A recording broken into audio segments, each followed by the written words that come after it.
whether the ayes or the noes. Thank you.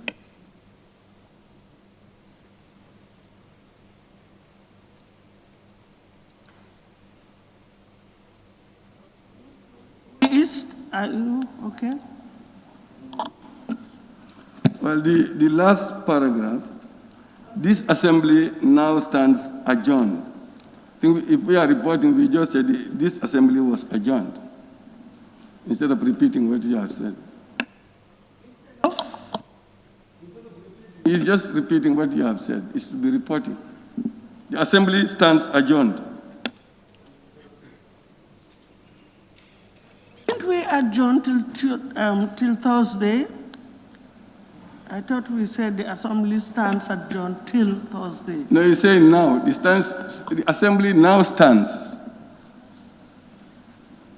You understand? The assembly now stands. You are saying that at that time, but today, the assembly just stood. You understand? Yes, it's I reporting. understand, but isn't it correct that we are reporting what happened on that day? Yes, you are reporting. We are reporting what happened. No, I'm just asking, isn't it also the fact that this is a record, a report of what transpired on that day? Yes, I know. You know, you mentioned this assembly now stands adjourned. That's what you have said on that day. But when you are reporting now, you are not supposed to use now. You are mentioning today. This assembly was adjourned because it was done before, not now. You understand? Mm-hmm. Yes. There's no need using now.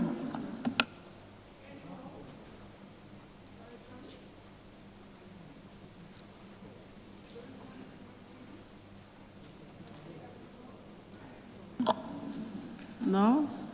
Okay.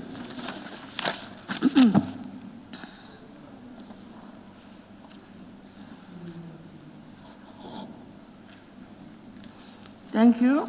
It has been moved and seconded that the record of votes and proceedings of the National Assembly sitting of Wednesday, the 16th of September 2020, be adopted with amendments.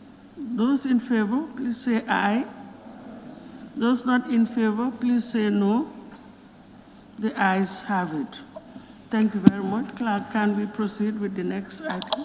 Records and correction of records of votes and proceedings of the National Assembly sitting of Thursday, 17 September 2020.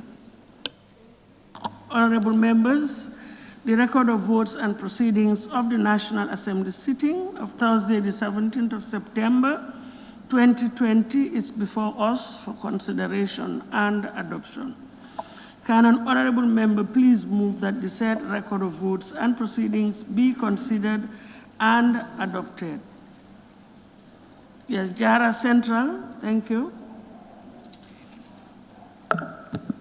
Thank you, Honorable Speaker.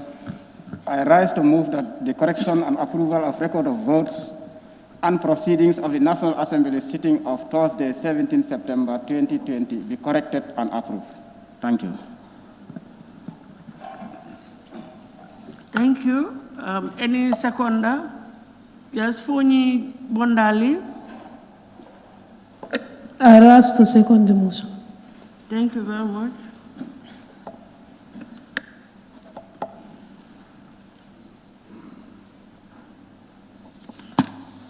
It has been moved and seconded that the record of votes and proceedings of the National Assembly sitting of Thursday, the 17th of September 2020 be adopted. Now, any issues or observations from honorable members? Question. The records have also been circulated. Yes, honorable member for Woolly West. Honorable Speaker, the names of members, are they written alphabetically or they are written helter-skelter? Because my name keeps on floating between 9, 30-something, 20-something. What is that? I'm asking whether our names are written alphabetically or helter-skelter. Because my name keeps on floating between 9, 10, 20, 30 something, and you know, what is that?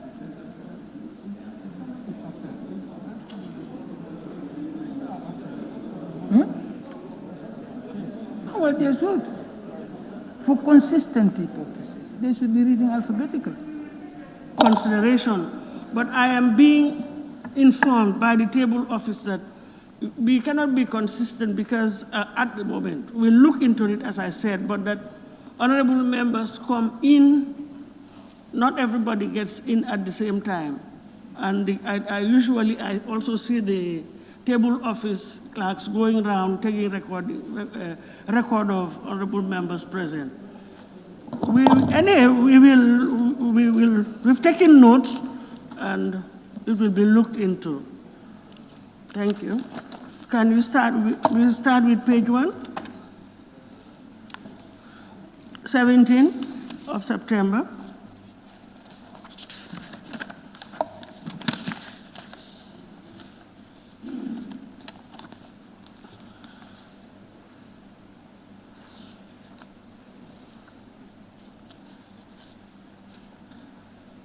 Page 2.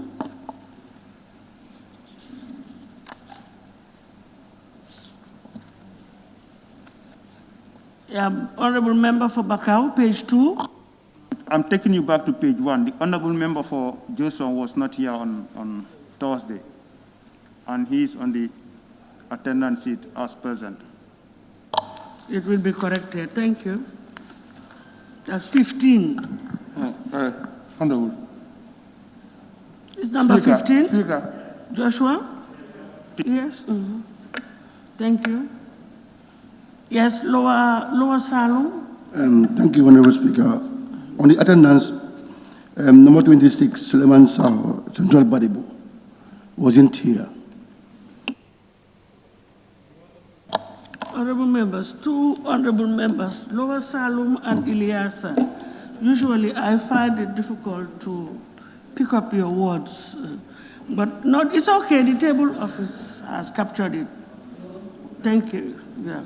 Thank you. Honorable nominated member, it was the same, okay. Any more corrections on page 2?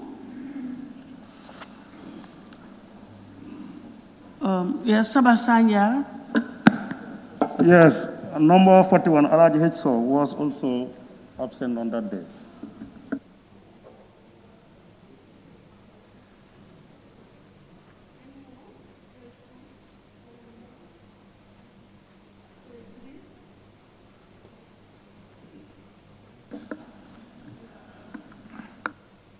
Lower Nyomi.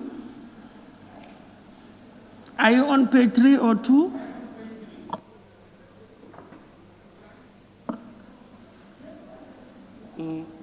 Communication from the chair. The third line of the paragraph. If I may just take a snap of it. The nation on the condition of the Gambia. It should be conditions. Conditions of the Gambia. We'll check the wordings of the Constitution. Thank you. Honorable Member for Jimara. Thank you very much, Honorable Speaker. I think Honorable Member for Fonyi Jaro raised something very important concerning about the way they wrote his name, Alaji S. Jamme, but then it should be Alaji Sankun Jamme for maybe next time. Yep. For Bakau. 3, where you have the following National Assembly member seat was vacant. I think page 3, yes. Where you have the following National Assembly member seat was vacant. Honorable member for Nyamina West. I think the reason of the vacancy should be indicated. This should be sorted out once and for all. Thank you. Because it keeps on coming up every sitting. Any more on page 3?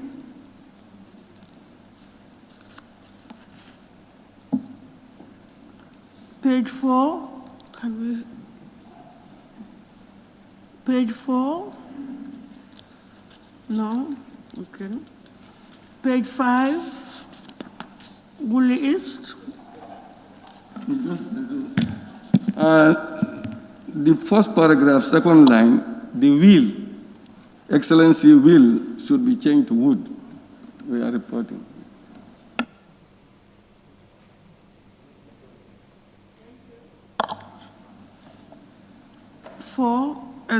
Page 5, continuation. Yes, Jara East.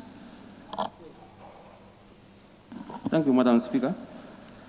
Page 5, the last paragraph where you have, finally, the Honorable Speaker thanked the Honorable Deputy Speaker, Office of the Clerk, task force members, and all those who in their various ways contributed immensely to making the event a success, and pray that the Almighty Allah continued to bless and guide us all. Continued. Thank you. Honorable Member for Woolly East, I'm sure you'll prefer this sentence to the previous one contained in the proceedings of 16. I said, I'm sure you will prefer this, where it says, Honorable Speaker, adjourn the assembly, instead of now. Yes. Thank you.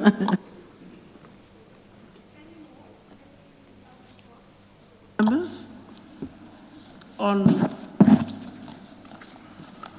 we've also taken note of the observations, and they will be addressed in due course. Yes.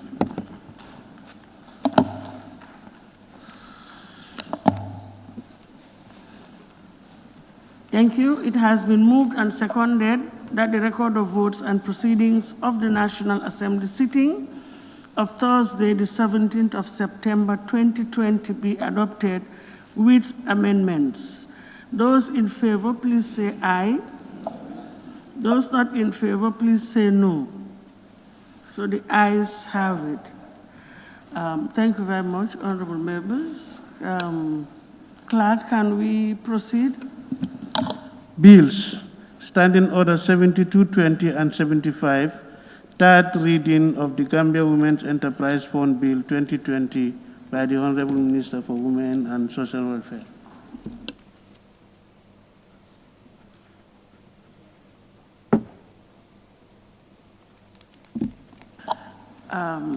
Thank you very much.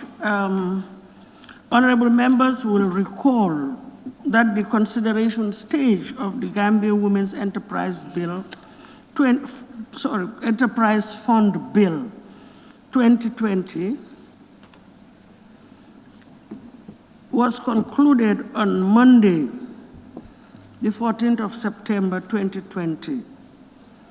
Accordingly, today is appointed day for the third reading in accordance with Standing Order Clause 75. I will therefore now invite the Honorable Minister for Women, Children and Social Welfare to move a motion for the third reading of the bill entitled the Gambia Women Enterprise Fund Bill. Honorable members will recall that we had completed the consideration stage, and the bill was supposed to have been circulated, the neat version, which I hope has already been done, and everybody has a copy, because once it is passed, we cannot touch it anymore. But Honorable Minister, before I allow you, let me allow Honorable Member for Central Badibu, then maybe the chair will come. I saw your tag. Sorry. Concern is already addressed. They said it's in the picking holds. So I wanted to ask for the bill, the neat version, but they said it's circulated already. Banjul North. Thank you very much, Honorable Speaker. As you indicated, the neat version is supposed to be before us, but some consultations were done during the weekend to ensure that it is clean. It captures everything that was discussed and agreed by the whole House, Committee of the whole House. But I've still noticed some missing things, and I think it's important, as you've indicated, for us to do the corrections now before the minister comes. If we go to page 7, and the advice also, when we have these things, it's important that they come and place it on our tables rather than pigeonholes, because I think that's the problem that most of them are having. Some of them are not of the habit of going to their pigeonholes when they come in the morning. So when we go to page 7. Honorable, what I have suggested to the table office, I'm sorry, the office of the clerk, that I think it is only fair that in future, after these amendments are done, at least we give 2 days to enable all the corrections or amendments to be adequately captured. But I think half a day is really too short to ensure between printing, because you may print and observe that there are still further omissions and which need to be corrected. So I don't know, under this present situation, whether it would not be better if we push this or adjourn it and allow everything to be tidied up, because in any event, you need a clean version as agreed between the ministry and the committees. That's just my proposal because I didn't know. For me, I thought that everything was tidied up, you know. But we are being told that there are still some issues to be tidied, and we thought we had finished the committee stage. But there were some omissions not captured here, but discussed at the committee stage. Am I right? If I get you, Honorable Banjul North? No. Well, these are just, one can call them minor. The missing ones were, like I said, in our consultations, we are taken up and then factored in the final document. But these are just numberings and some wordings in terms of, yes, formatting is part of it. But I don't know whether other members of the committee would want us to defer it to tomorrow, or we proceed with it today. But for me, it's not a problem. I think we can proceed with it if they don't. Well, the committee members are here. You have the co-chair is saying that, is suggesting that we move it for tomorrow. Be guided by your observations or your advice. Yes, honorable member for. Yes. Thank you, Honorable Speaker. We are really operating according to Standing Order 72, paragraph 20, that when a bill has been amended at consideration stage, the whole text of the bill together with a revised memorandum of objects and reasons, amendment shall, if practicable, be printed. But if this is not practicable, the text of every clause or schedule amended and every new clause or new schedule added shall be printed, published, and circulated to members in advance of the final stage. So, Honorable Speaker, this is the final document that we are voting on, is the law. So it is prudent that we clean it up. It's the end. Before the end of this session is simply coming and voting on what we have already processed. So I would propose that we push it, postpone it, and allow that process to take place between the committee, the minister, and our staff, so that we clean it up and circulate the copy that we will finally consider to be the law. I think, Honorable Sala, that is exactly what I said, or I suggested. Am I right?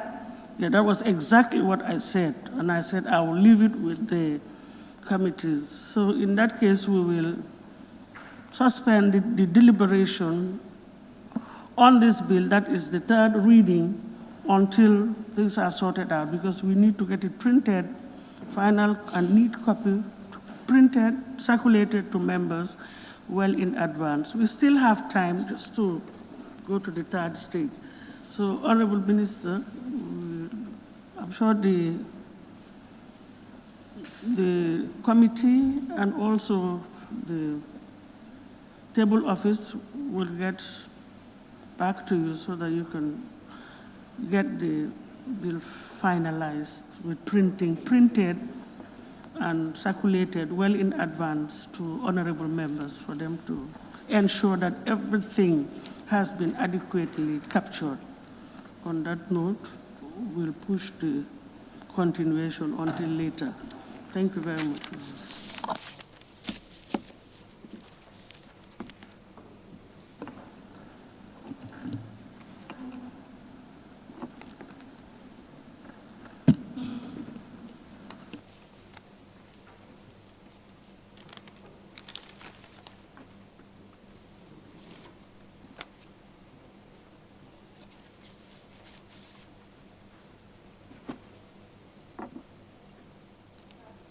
Yes, Clerk, can we continue then with the next item on the Yes. order paper? Thank you. Bill, Standing Order 67-1, second reading of the Constitution of the Republic of the Gambia 2020 Promulgation Bill 2020 and the general merits and principles. Thank you. I just wish this is a continuation. Honorable members will recall. Yes. Honorable members will recall that the second reading of the Constitution of the Republic of the Gambia 2020 Promulgation Bill 2020 was done on Wednesday, the 16th of September 2020, and the debate commenced then. Today, we will continue with the debate on the general merits and principles of the said bill. Therefore, in accordance with Clause 67, Subclause 1 of the Standing Orders, I will open the floor for continuation of the debate on the general merits and principles of the bill. And any honorable member who wishes to take part and whose name was not recorded can raise his or her constituency tag, and I will do the recording accordingly.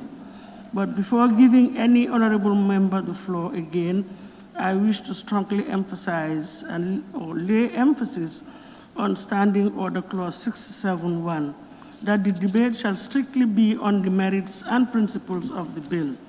And I will not hesitate to call to order any honorable member who deviates from this. For now, we are not debating the details of the bill. And furthermore, after the debate on the general merits and principles, a vote shall be taken on the second reading as required by Section 2262B and 4B of the 1997 Constitution. A vote of not less than 3/4 of all members is required before the bill can proceed to the next stage of the process. This is a constitutional requirement for all honorable members to kindly take note. And on that note, thank you very much. And as I said, open the floor for continuation. I already had a list, so I want to continue from where we stopped. Yes, I've noted Fonny Breffet. I just want to confirm whether you were originally on the list.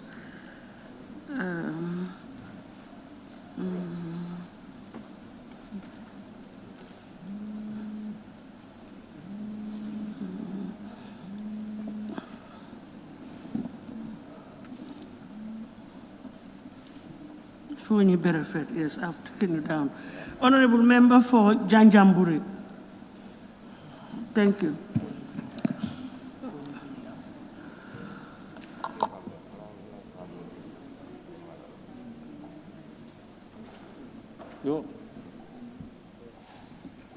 Can I continue? Thank you. Thank you, Madam Speaker, for giving me the floor. I just want to remind my... Or can I remove the mic? The mask? Okay.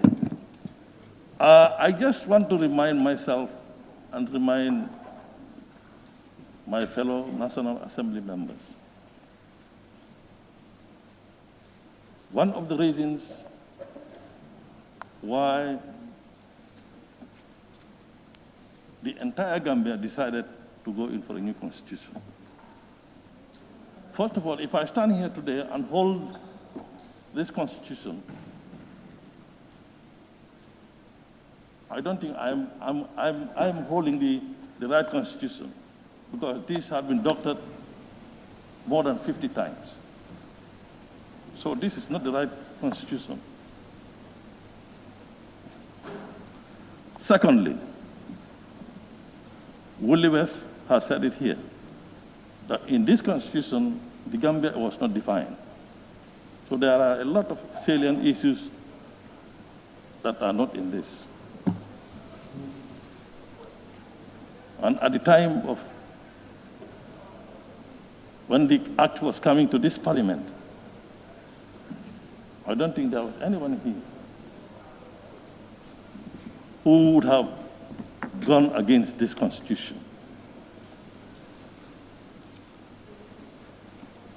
Madam Speaker, we are informed,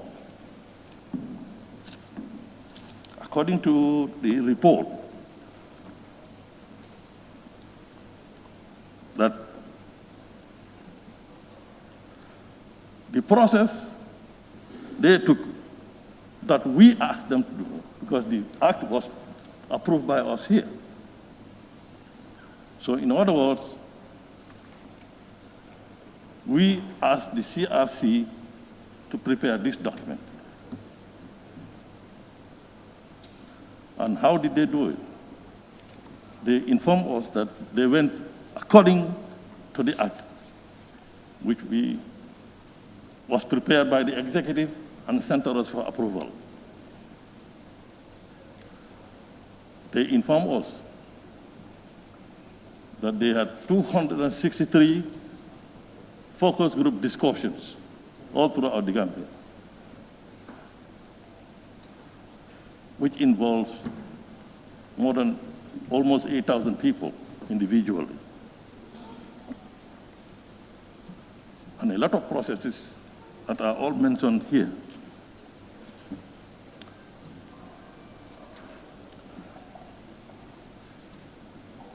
Madam Speaker, they also informed us the first 3 months of when they started work, they reviewed the 1965, 1970, and 1979 constitutions.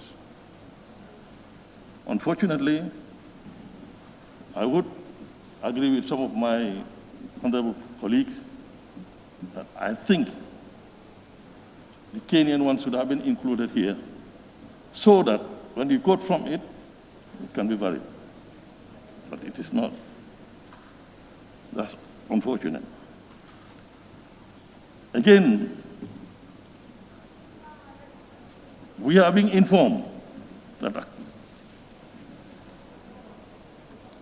they have consulted, position papers were given to them by 31 NGOs. 23 departments, ministries, and agencies. 8 religious organizations.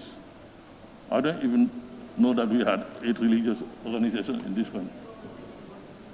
No.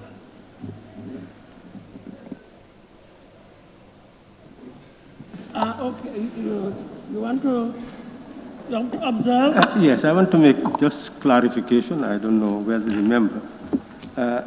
Honorable Speaker, if you look at page 217 of the report, it mentions references. References.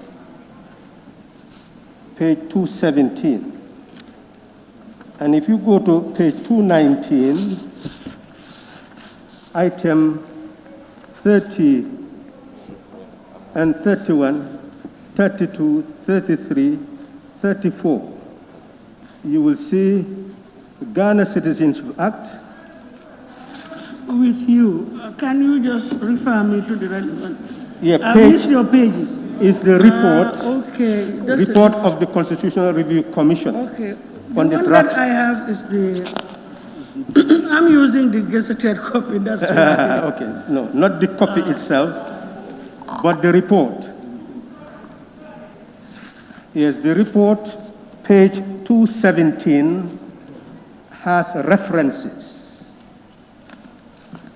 And if you go to page 219, it mentions many constitutions. 30, Ghana Citizenship Act, and 31 is Ghana Constitution.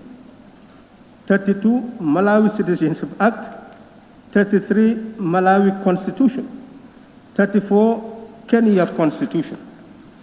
Well, in academia, what you really do is make references. Anytime you have literature review, you will make references so that nobody can allege that you have plagiarized.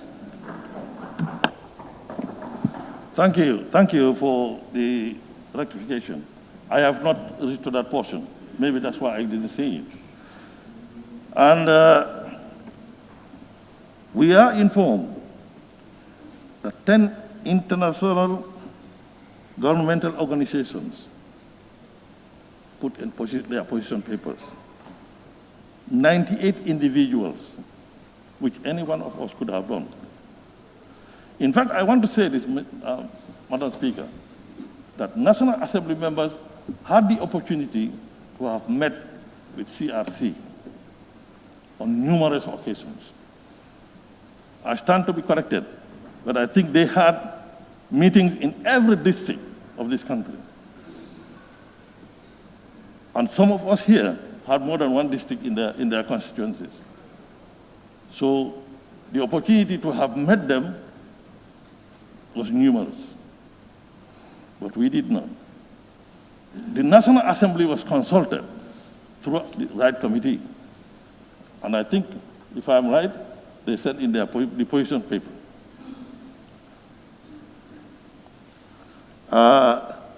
Four educational institutions sent in their position papers. 98 individuals. Again, we could have been among, any one of us could have written a position paper, and I'm sure some probably might have done that. And finally, 3 political parties. All this listing was done by Gambians, which really tells us that this constitution was very consultative and participatory. This does not the least mean that I don't also have my objections. Madam Speaker, if I want to enumerate what I also have comments on this, my number one thing would be the citizenship. I agree that Gambians should open up and allow other people to be registered as Gambians.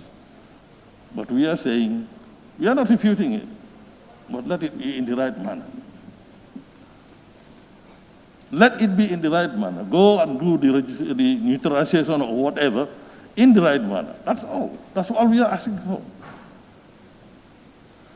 So I think that portion of citizenship should have more elaborated. That's my feeling. And I think at one time, here we all, it was either at committee level or at the plenary, that we said the president at least should be coming here twice every year. Beginning of the year, to highlight what his government has planned.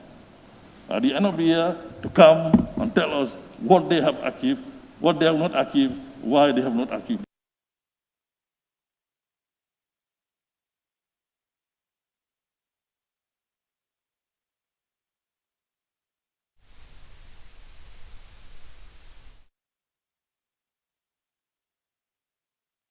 Humble opinion that where you have term limit for president, for National Assembly, for councillors, the chieftaincy is left wide open. If you elect a 20-year-old as chief, and supposedly he is to live for 100 years, he will be chief for 80 years. And we have seen numerous times where chiefs are not functioning. They are sick in their room, and their kids are running the affairs of the district. We have seen that. So it's my other belief that the chieftaincy and the alcalship should also, for democratic purpose, have term limits. And we were all happy that certain appointments should be coming here for vetting. Yes, under normal circumstances, this is what is happening in a lot of countries. But it is my feeling that if the president selects somebody, nominates somebody for the National Assembly to approve, I think the National Assembly should also be consulted when he is being dismissed. Not to take permission from them, but at least give them the reasons why you are dismissing that person. But that is not there. It's also not in the Constitution. And finally, the commission reports. Commissions are, the acts are being approved by this National Assembly.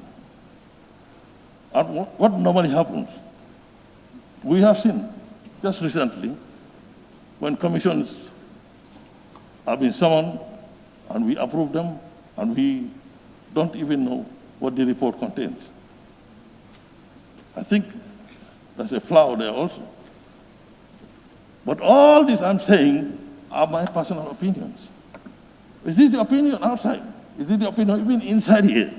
I don't think so. Or it may not be. So based on that, I don't think it will be fair for me to stand here to say I'm going against the Constitution because I have my personal objections on certain parts of the Constitution. So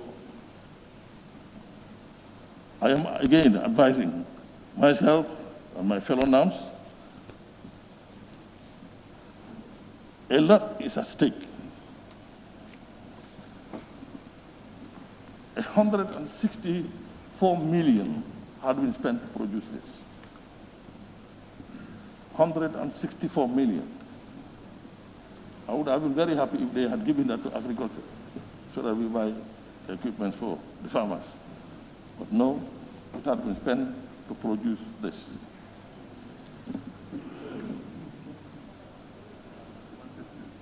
$115. No? 1.6. Okay, let it be 100 million. Let it be 100 million, not 116. Let it be 100 million. I think 100 million plus the time and the energy spent on this. I was thinking, probably if anybody is to object to this, it should be the people themselves. The people who were consulted,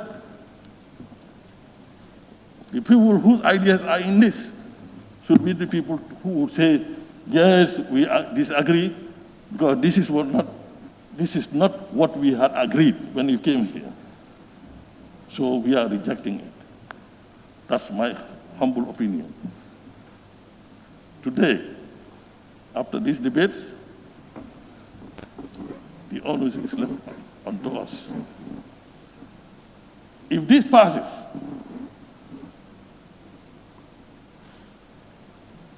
it's the Gambian people that will win.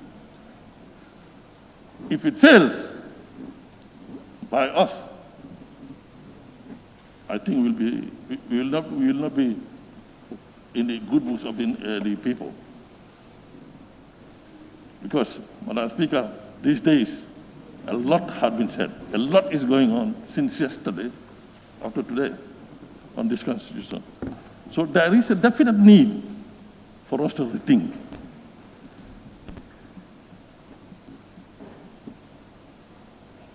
This Constitution, if it comes to, even after the referendum, any portion of it that you don't like, you can bring it back to the National Assembly to change it. It's not a Bible, it's not a Quran that you can say you cannot touch it.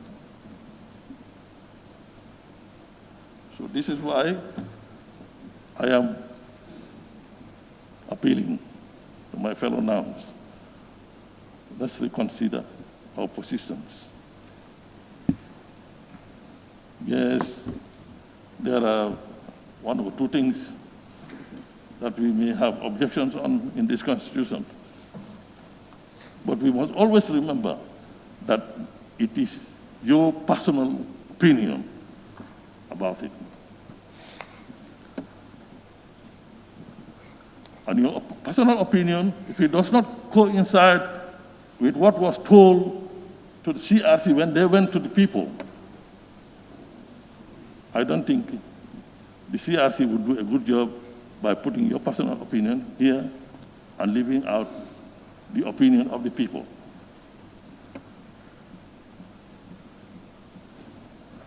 So once again, Madam Speaker, I appeal for us to reconsider our positions and pass this Constitution. Thank you. Thank you very much. Honorable Member for Ilyasa.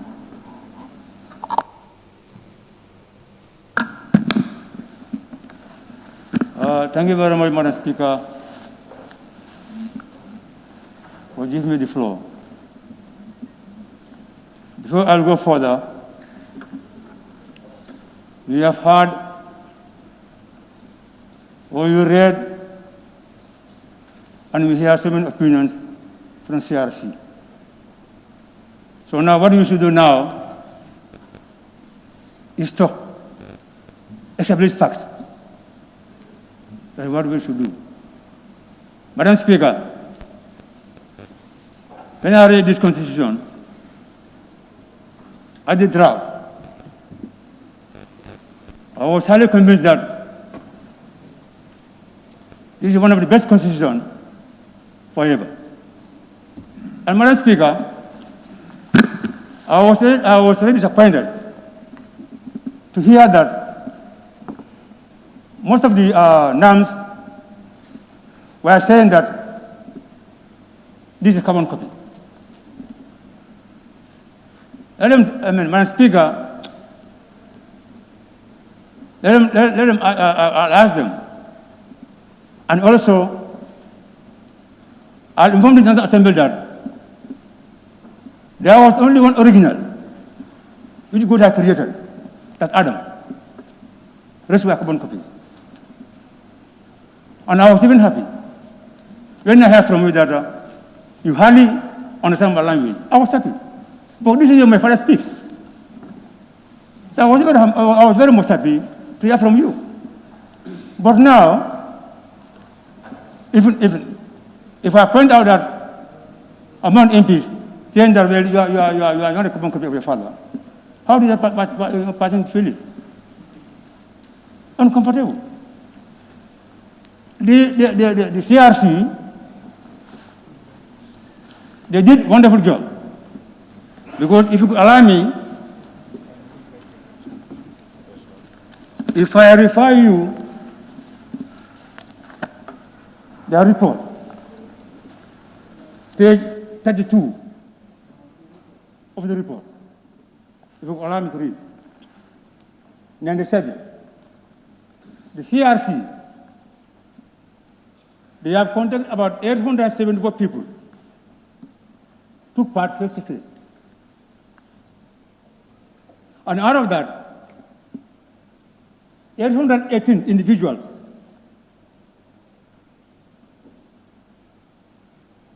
were participated face-to-face interview. Out of that,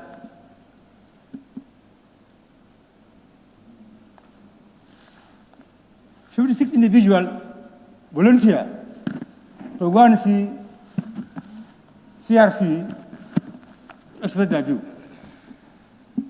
So that being the case, Madam Speaker, to be quite honest, this constitution is not for witch hunting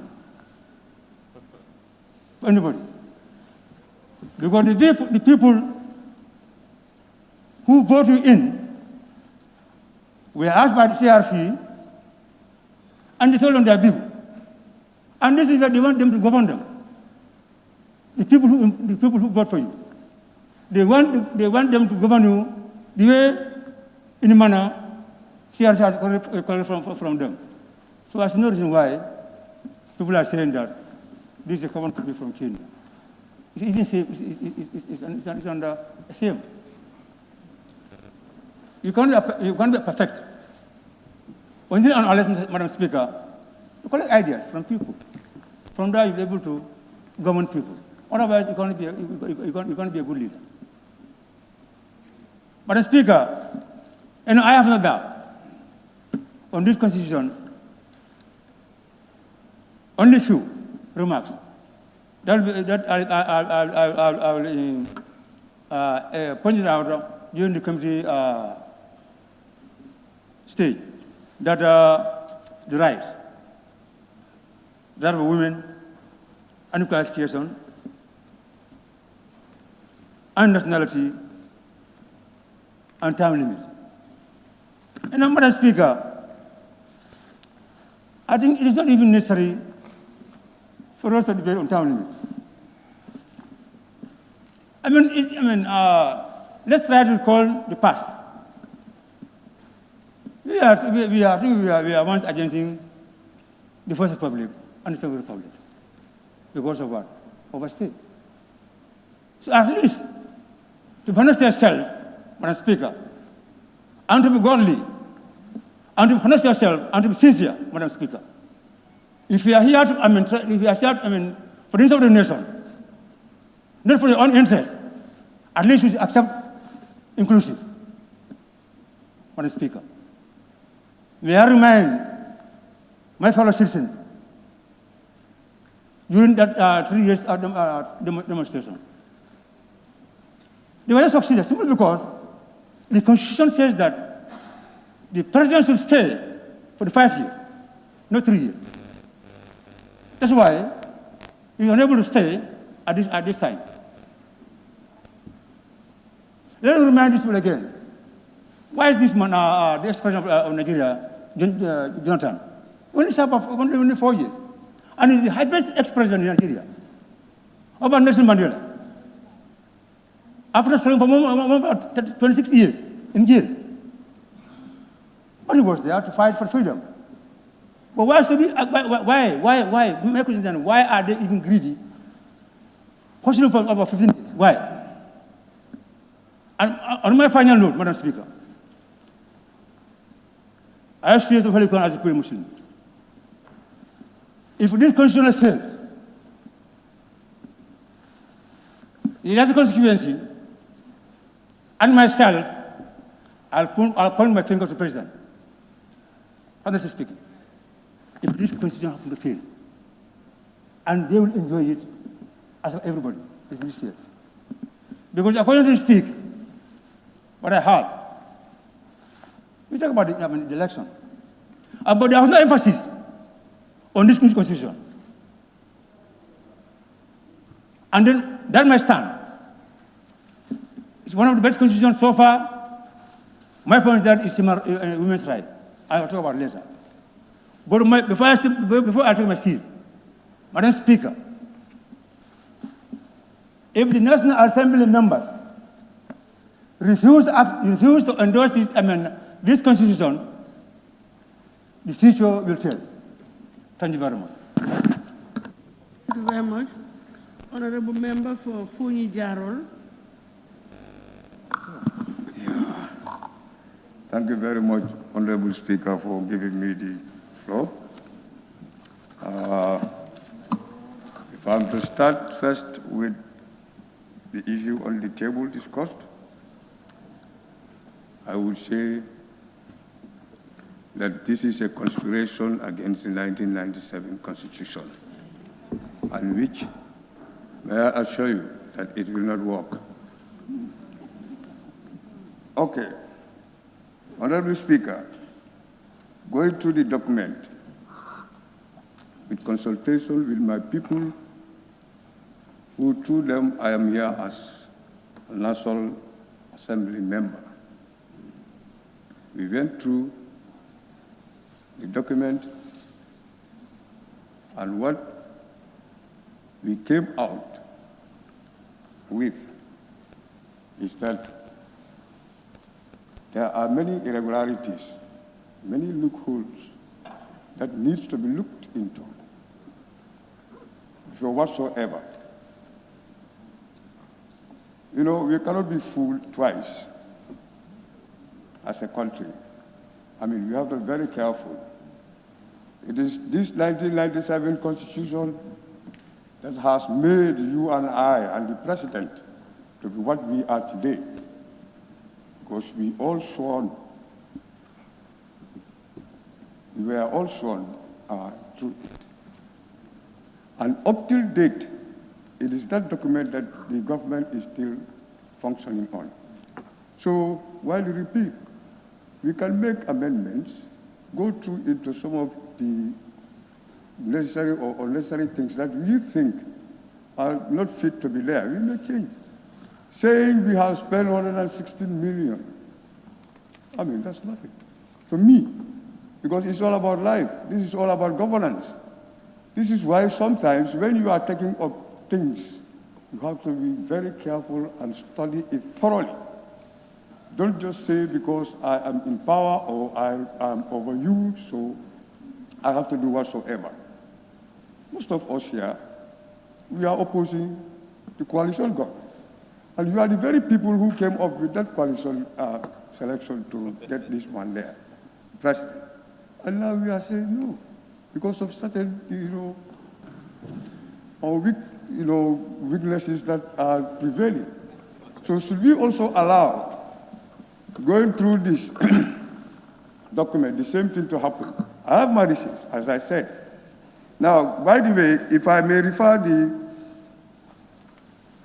and if you may allow me, ensure that, like G says, ensure that an area where maybe you don't have the end of the when that public, where you tell your people how you spend the party's money, rather than the public.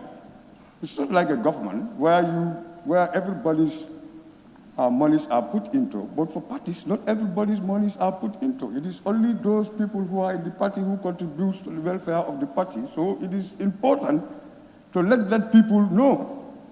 But the entire nation, meaning you are revealing your secrets. And every life needs secrecy. So to us, this will be very important if it is taken to the Congress.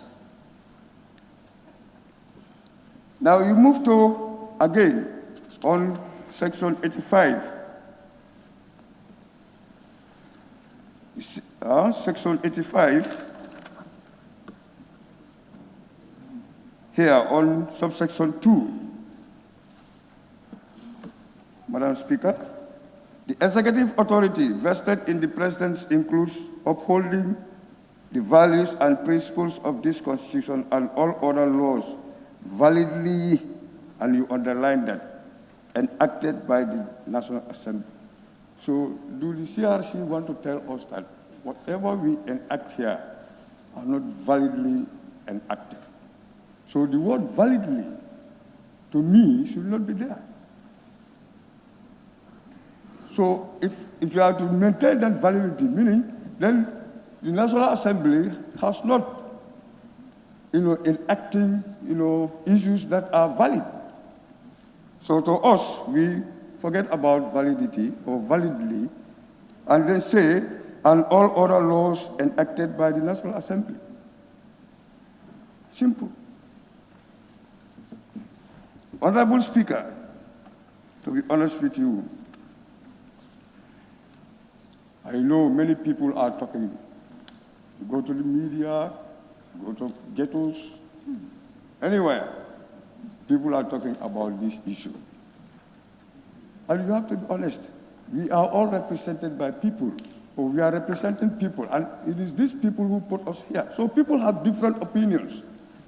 So let no one seize us to say, because I'm saying no to it, so I'm a bad Gambian. If you think that is right on your side, that's your opinion.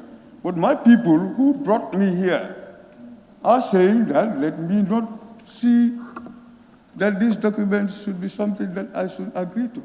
And we have our reasons. There are many reasons here, if time will allow me to come up. Okay? So may I refer you again to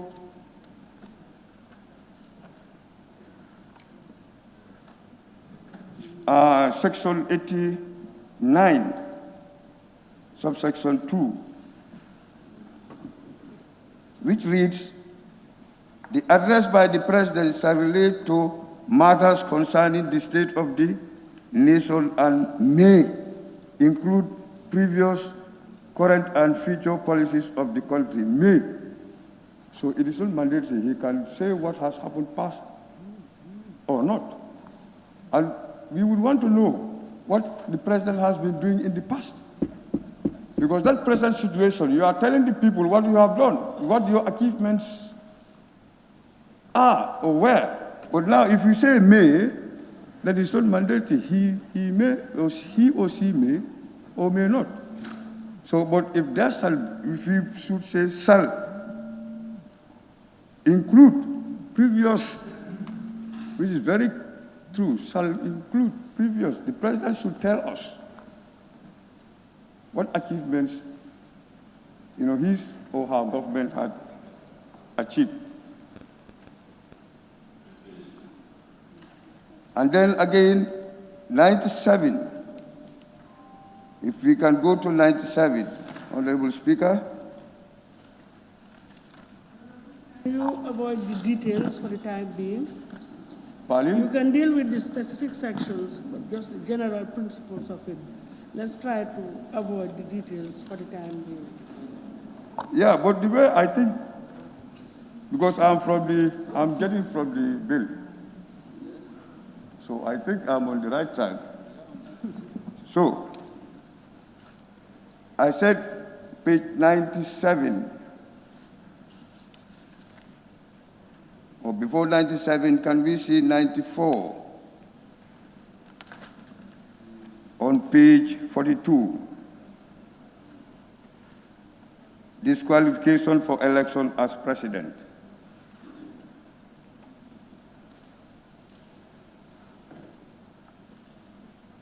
Let's see C and D. Our concern here is the gross misconduct. Gross misconduct. And D, terminated. Now to us, when your service is terminated, it's different from when you are dismissed. Because termination goes with benefits. So somebody whose service is terminated, if you want to say that person will not be qualified to stand as a president, we cannot understand that. So maybe unless you buttress and explain it to us to understand. We are saying to maybe make the sentence or the phrase or clause correct is subject to subsection 2A has during any period of service in a public office or a private sector in the Gambia being dismissed or dishonesty or immoral conduct, something like that. But when to say I am terminated, what if I am terminated but I am not, it's not because of my misconduct or my immorality caused my dismissal. So am I not qualified to stand as a president and candidate? So I want you to help me to let my people understand that person. And on section 97, Page 44, procedure of election of president. This place is very, we have to study this place very thoroughly.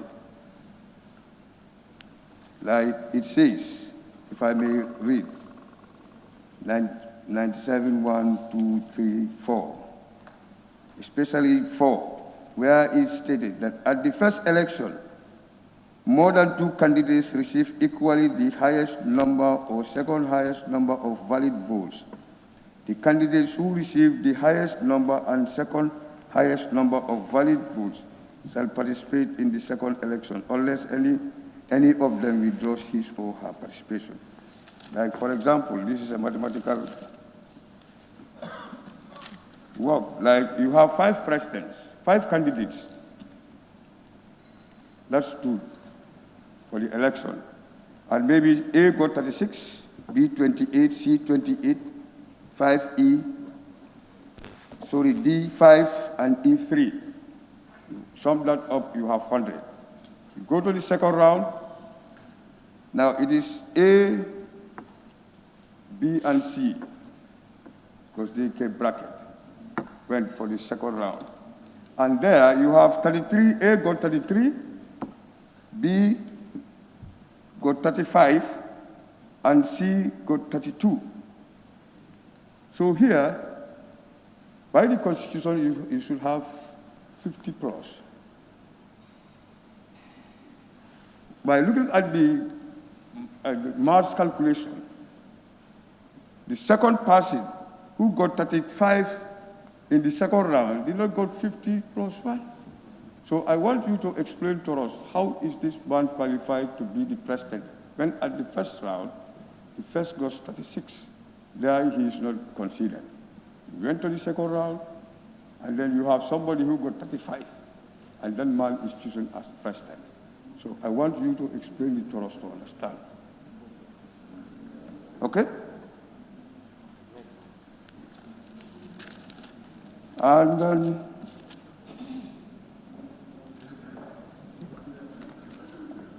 I don't like interrupting honorable members when they make their interventions. But as I said earlier on, can we just deal with the,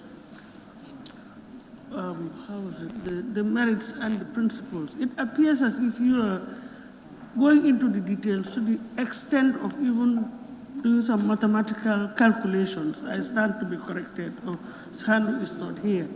You can broaden your arguments to cover a large scope, and then it will be understood. Because the sections are there, we can all read.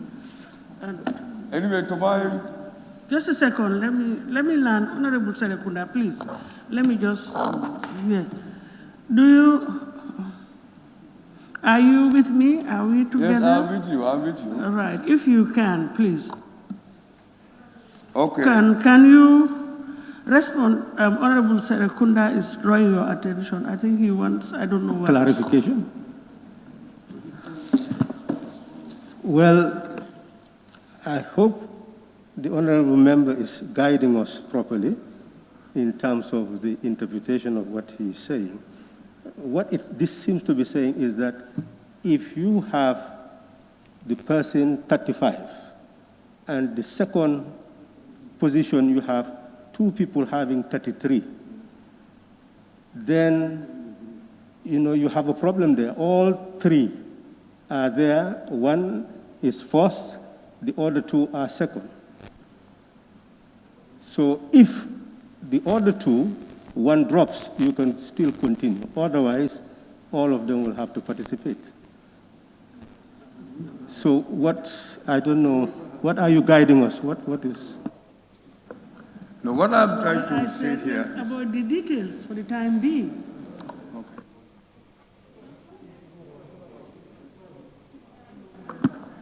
Now, what I just want here for the minister to explain, for me to understand, is this is the calculation that I came out.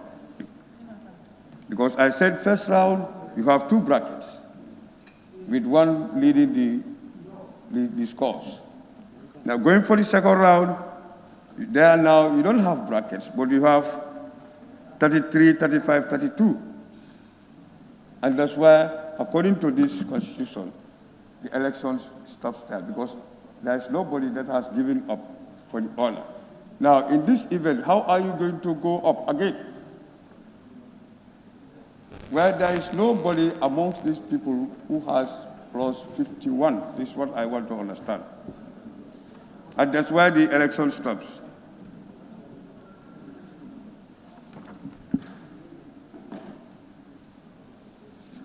Are you following me? Yes. Yes. No, the minister. I'm not talking to...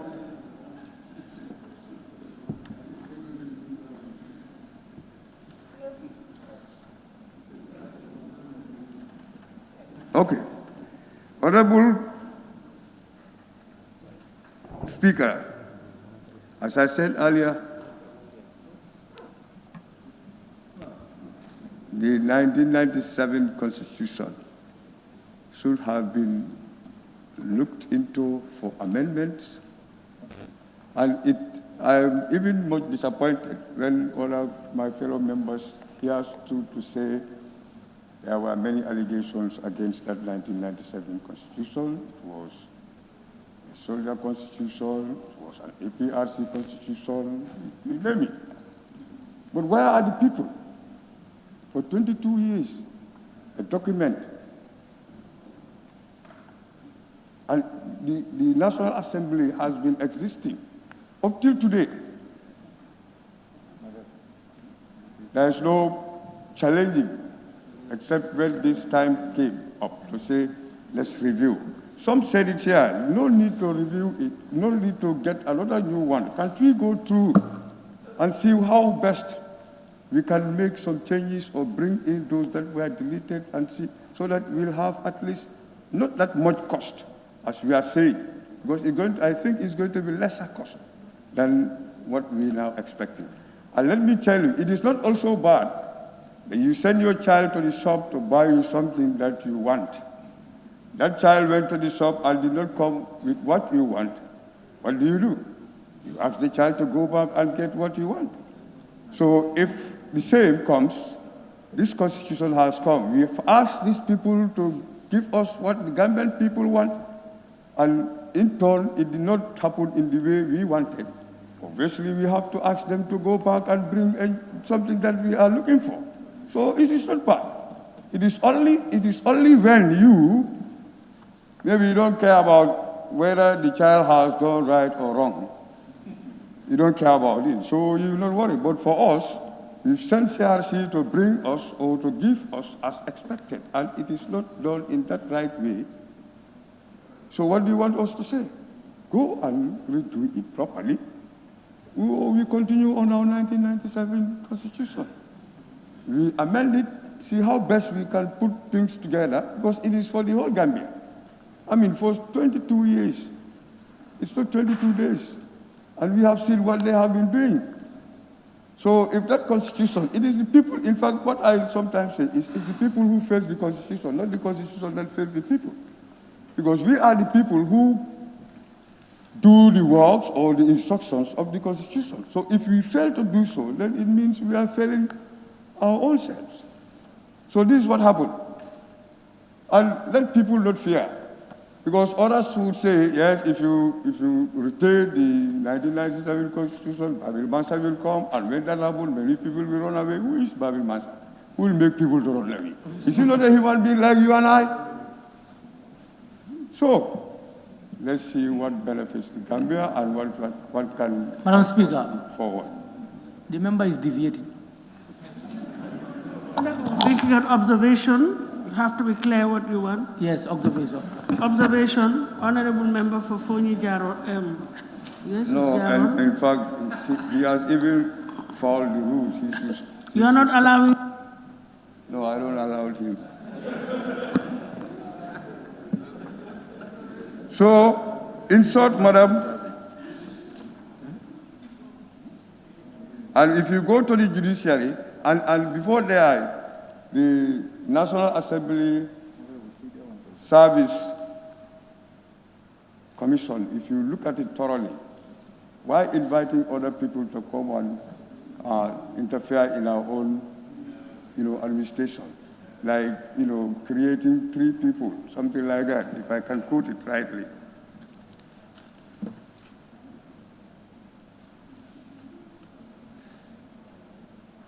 Getting some 2 females to be part of the commission. And if you look at the judiciary, the judicial commission, they are comprises of mainly of they are all judicially minded people.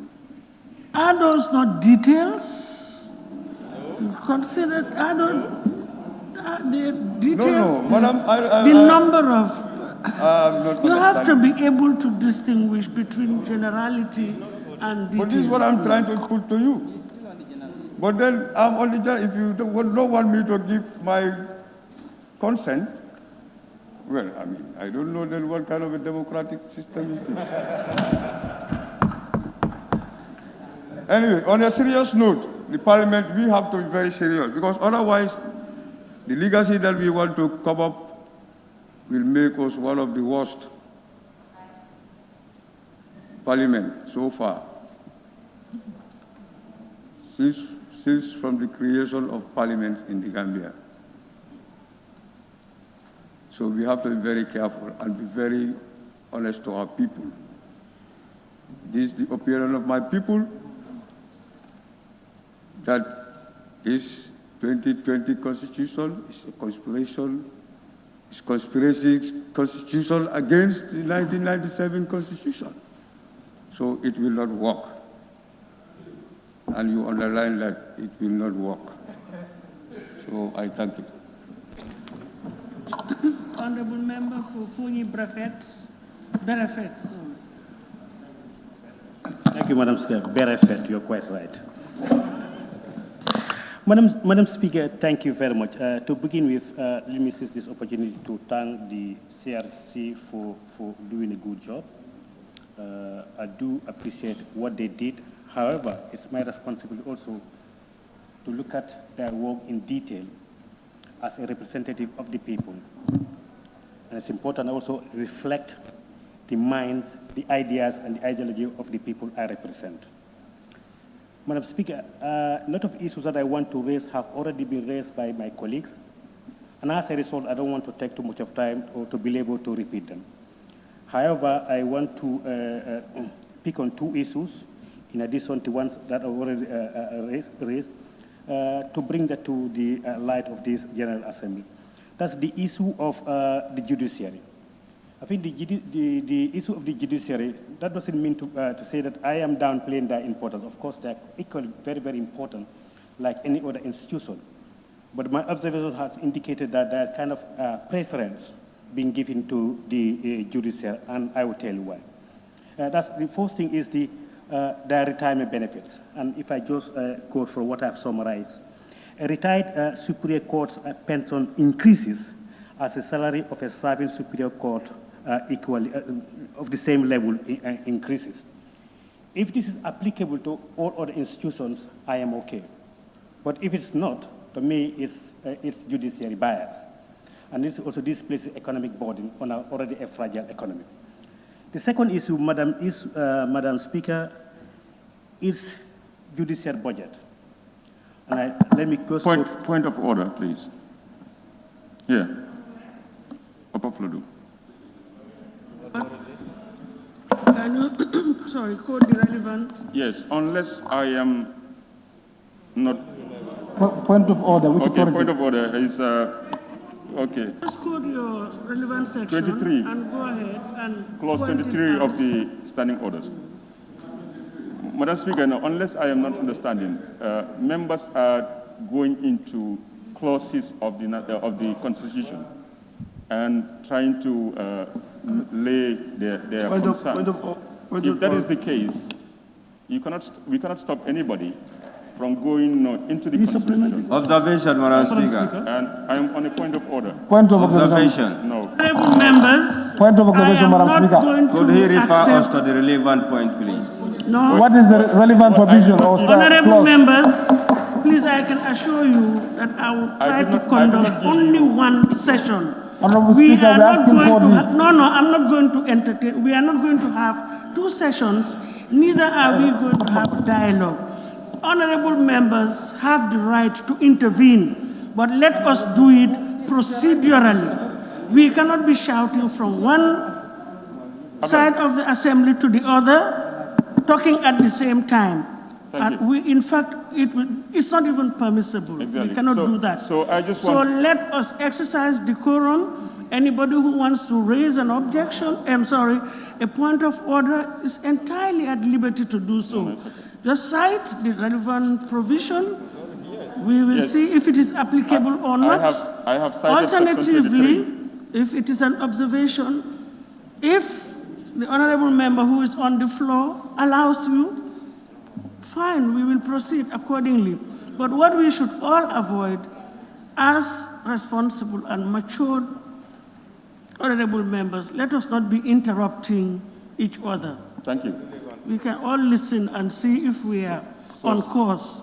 If we are not on course, we just raise an objection. Exactly. It's as simple as that. Thank you. But before you proceed, can you just...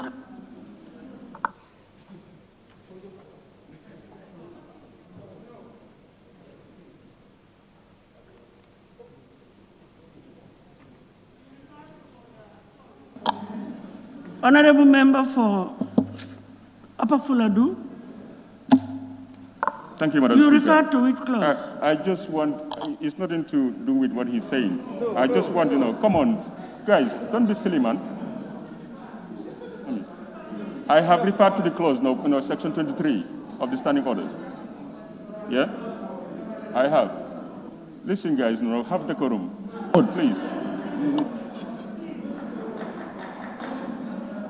Honorable member for Cantora, if you want to address the chair, you can ask for the floor to address the chair, but we cannot be having side meetings, please.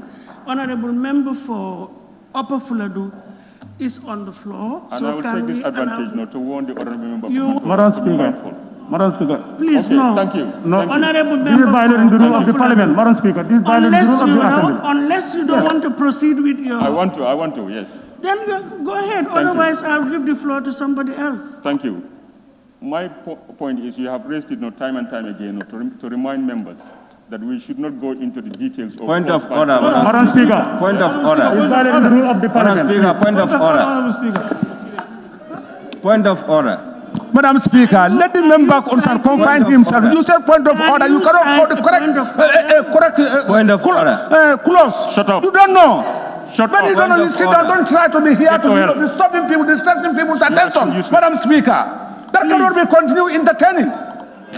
He don't know this is front of that every time he'll be distracting people when they are making their deliberation. Madam Speaker, please be patient. Ask for the floor. Be patient, Madam Speaker. Ask for the floor. You have not asked for the floor. And as I said, we are not shouting. We're not going to entertain any shouting. Anybody who wants to raise any issue is at liberty to do so, but it has to be done according to laid down procedure, period. Yes, honorable member for Lower Badibu. Thank you very much, Honorable Speaker. I rise on a point of order on the standing order 18. Any member deviating from these standing orders. That 18, these standing orders may be immediately called to order by the Speaker or by any other member. Rising on a point of order, a member rising on a point of order in accordance with standing order 32(1)A, permissible interruption, shall direct attention to the point he or she desires to bring to notice and submit the same to the Speaker for decision. My point of order here is, the honorable member for Upper Fuladu raised a point of order without directing to the Assembly to the point of order he is talking about, to give us the benefit of the doubt. Which point of order It's taken as abandoned, period. It's taken as abandoned. So we are proceeding. Who was on the floor? It's very simple. Sort it out. He did not proceed, so it's taken as abandoned. So, Honorable Member for Fonyi Berefet, can you continue? Thank you very much, Honorable Speaker. Mbitang, calm down. Let us proceed. Thank you very much. Now, I will again, please, I'm appealing to honorable members. Let us all exercise patience, please, and decorum. Everybody has a right to intervene. The relevant section has just clause has just been cited by Lower Badibu. If you have a point of order, just raise it, direct it to the chair. It will be addressed. If you want to withdraw, fine.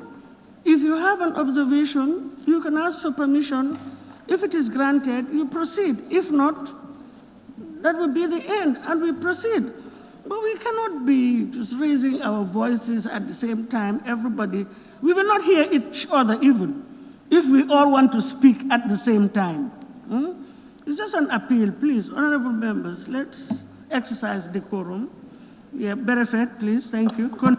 Madam Speaker, thank you very much. It is very important that if members to listen to one another so that we can get the sense of what people are making. That will enable us to make headway.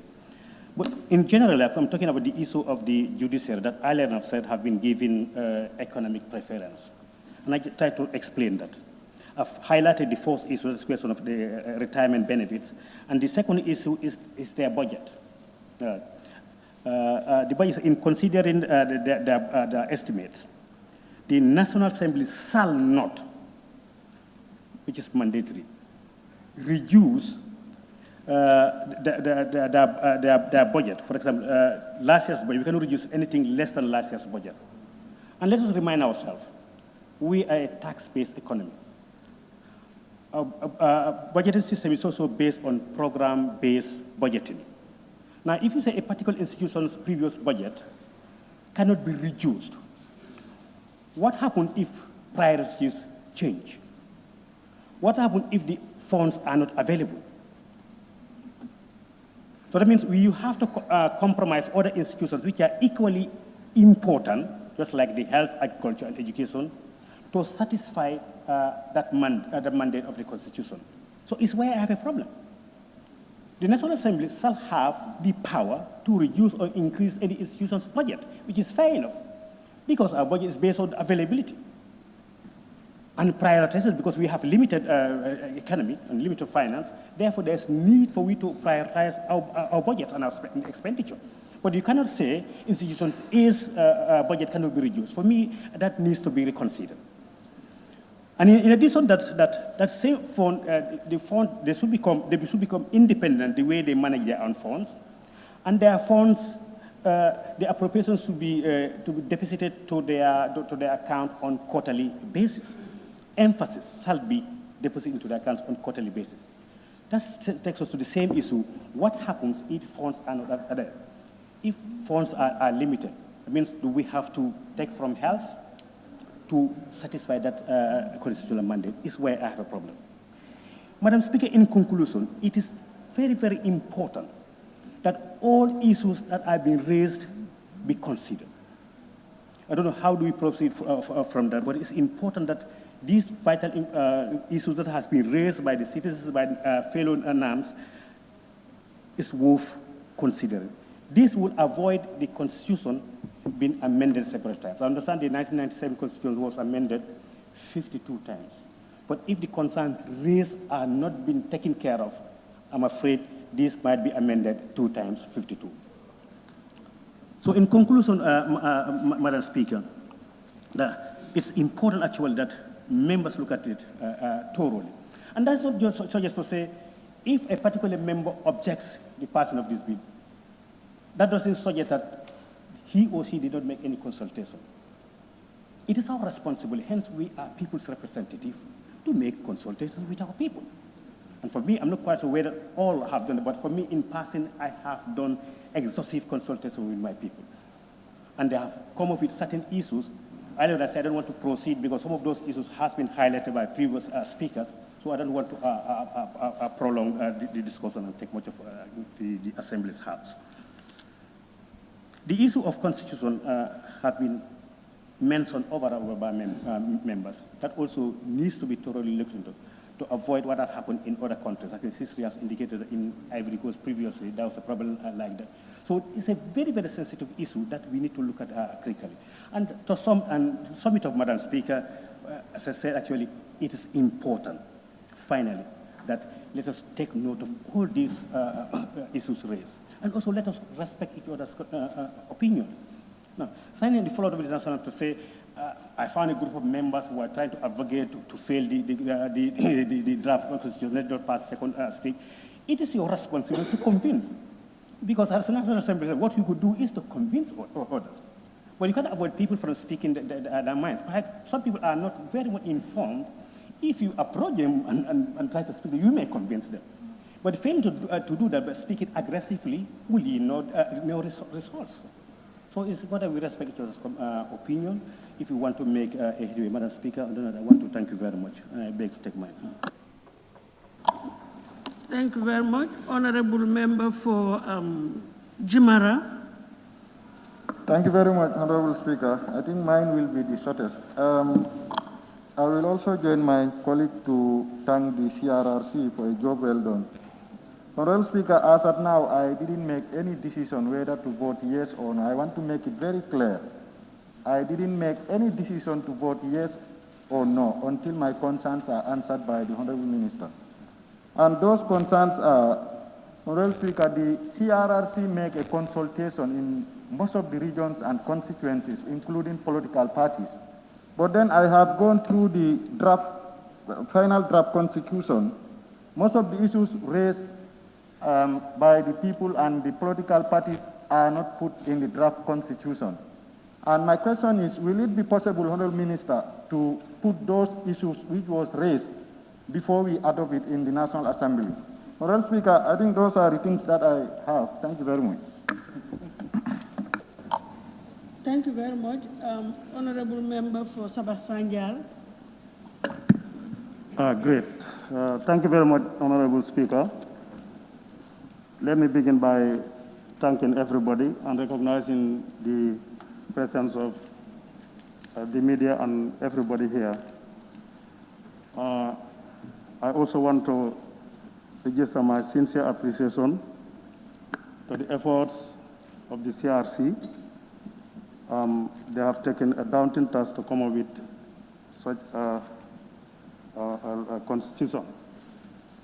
Madam Speaker, however, I will just state as some other people have stated, but I have series of concerns about this constitution.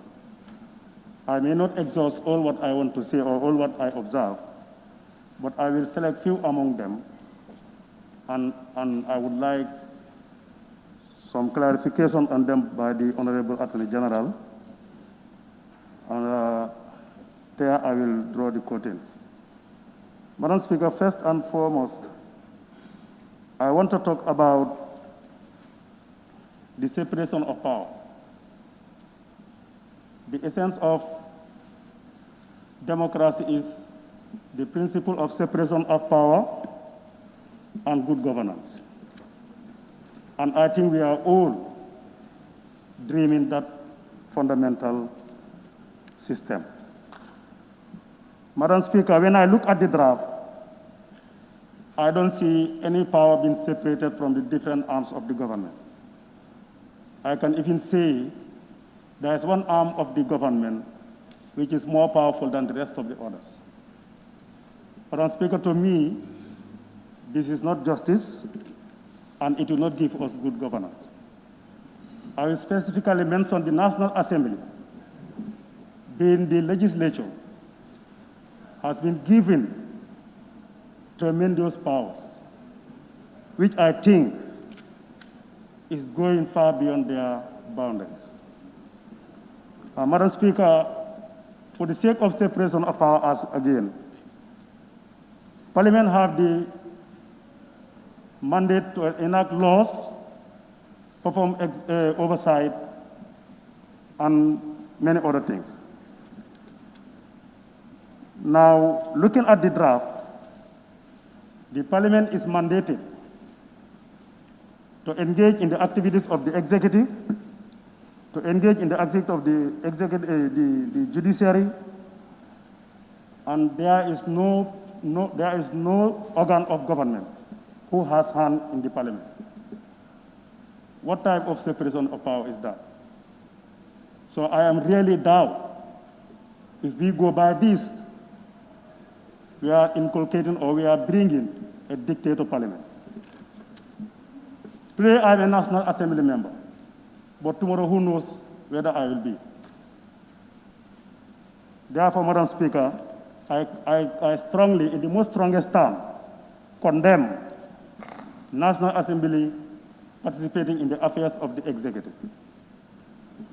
And I don't want to go into detail, but these are found in the Constitution, in the draft, and because of that, I am really down. Honorable Speaker, the other arm, which is also given a tremendous power, is the judiciary. If you look at the judiciary, they are equal as all other public, officers. Of course, they are independent body. By the nature of their function, their job, actually, the way they operate should be different from other organs. But the state should treat all officers equally, especially in terms of retirement, in terms of remuneration, and many other things. So, Madam Speaker, what I saw, or what I see in the draft, the judiciary is given a power or given, I don't know how would I even describe this. Because looking at their retirement benefits, you see that as a judge of a superior court or a high court judge, upon retirement, will be paid the salary that he retired continuously, plus his gratuity and other benefits. And this does not apply to any other public officer in the country. And Madam Speaker, the 1997 Constitution denied this Parliament to make a law or to enact a law that will separate or that will discriminate the public officers. That is one fundamental thing I want to mention. Madam Speaker, going away from separation of power, Madam Speaker, I have another concern regarding the civil service again. And that is in section 27. Section 27 of the draft. Madam Speaker, no public officer should engage into any gainful employment if you are employed by the state. Madam Speaker, that law, I cannot subscribe to that. I have to make that clear. Because if you look at the Gambia, even the University of the Gambia, a good chunk of the lecturers there are part-time lecturers. They are employed somewhere, and they took another employment there. Now, if we deny these people to do that, how is our university going to function? Now, if you go to the Gambia College, the same thing. Our teachers, because we have a low economy, the government cannot pay them the right salaries. So they also go for another schools, the private schools, so that they can sustain themselves. Now, if you deny these people that right to go and look for another gainful employment, how are you going to maintain them? Whatever I am saying here is based on my consent and the research I make on this document.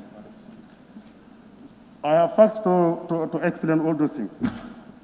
Madam Speaker, there is a concern to me, and I don't think this is really a progressive provision. It is alleged that the 1997 Constitution was amended for 52 times, but this Constitution as drafted, if we let it pass, Madam Speaker, I can tell you it will go for more than 100 amendments. Because there is nobody who can govern a country under this Constitution. You have a peaceful country. That is the fact. Madam Speaker, if you look at the media, over the past 2 days, they are calling members, they are talking a lot of things. If you look at Facebook, a lot of insults, and people are doing this because out of ignorance, and they are misled, they are misinformed. Some of them don't even have a copy of this draft, and they are saying a lot of things about the draft. I think National Assembly members should be left to do their work diligently and in a very independent manner. Being a member of a particular institution or an interest group does not concern me. My concern is the entire Gambia. So based on those facts, Madam Speaker, I will faithfully act on behalf of the Gambians for the best interest of the Gambia, not a specific group. Now, Madam Speaker, allow me to continue from there. If you look at Section 37, that provision also is inconsistent with the ICCPR, in which Gambia is a party to. Gambia is a party to that treaty, and that provision is completely inconsistent with that document. Madam Speaker, I think this needs to be looked at. Madam Speaker, if I can go further, I will touch on the armed forces. The armed forces, Madam Speaker, in the 1997 Constitution, I don't want to go into detail, but I just want to bring comparison so that you can also do the same thing and see what I am talking about. Their mandates are explicitly explained and their responsibilities in the 1997 Constitution. But if you go to the draft, less is being talked about the armed forces. The draft is just saying the parliament will further do those things. Madam Speaker, I think this constitution is the document that should set the framework, the principle of how this country should be governed. But everything should not be left in the hands of the parliament. I'm not saying that this is a regulation, but merely in certain terms, you can denote that. Madam Speaker, if I go to the section 10, section what? In the draft constitution, section 10, where the loss of the Gambia is not enshrined. And in the 1997 Constitution, we have those laws protected so that you cannot affect them, you cannot touch them unless and until it goes to referendum. It's not entering, yes. So, which is giving a room for any manipulation on this constitution by anybody who have a semi-dictator behavior. So therefore, Madam Speaker, we should be very careful the way we enact our laws, and we should be very careful the way we pass this law. I think explicitly in under that section 10, where the Sharia law is, it creates a large outcry of public concern. And I think, Madam Speaker, if we should do justice, we should try to look into that, to see how possible we can entrench that clause. Madam Speaker, removal of the president is another issue that I observe. To me, there are two stages, but I think the first stage should have carried more magnitude or more powers than the rest of the stages. Because if you elect a particular president, to substantiate that should carry at least a heavy weight. And if I compare this with the judiciary, removing a high court judge, Madam Speaker, it's just crazy. Somebody who is elected by the general public, and the person appoints somebody, it's easier to remove the person elected by the general public than removing the person, that man appointed. Madam Speaker, is that justice? Madam Speaker, this is why the public should know what is embedded in this constitution before they claim anything or before they talk to anybody. I receive some insult from people. And they are subjecting me to approve what they don't know. Another point, Madam Speaker, if you look at 1997, Section 101, it's denying anybody to condition a particular National Assembly member to do anything out of his consent, his or her consent. It's a contempt. And people were doing it over the last 2 days. Up to the extent of even threatening you, telling you that if you don't do it next time, we'll campaign against you. Madam Speaker, I want to believe that the process of this bill is being fully politicized. Madam Speaker, on citizenship, it's very important. On citizenship, Madam Speaker, I tend to laugh because when I take a look at the CRC report on page 53, I refer to that page. Consultations were done, especially outside the Gambia, and some views were captured and rated in percentage terms, but the CRC failed to come up with a clause to direct the Parliament as to what to do, but to just tell them that Parliament, it needs to be reconsidered because Parliament will see how best they can rule on these citizens' issues. There is this specific group who are claiming to be a citizen of the Gambia, that's the descendant of the slaves. Those people, in history, the West, the Arab, and other civilizations came to Africa here to scramble for human beings. They took our people, our grandparents, and enslaved them. Now, children and grandchildren of those people look into their history and identify that some of them, they are part of the Gambia. Their grandparents were from the Gambia. And these people want to come back to the Gambia as a citizen. But this document is still not giving them that liberty. Despite they approached them, consulted them, and 70-something submissions were given to the CRC, but none of those submissions, none of them were captured in the report, neither in the report nor in the draft. Madam Speaker, this is really serious because we are not building a single institution, we are building a country. And I think we should not build a country where in 2-3 days or 2-3 months' time, you will see catastrophe. I think if we are to be honest to ourselves, many Gambians leave this Gambia, go to other European countries, and they are guaranteed citizenship.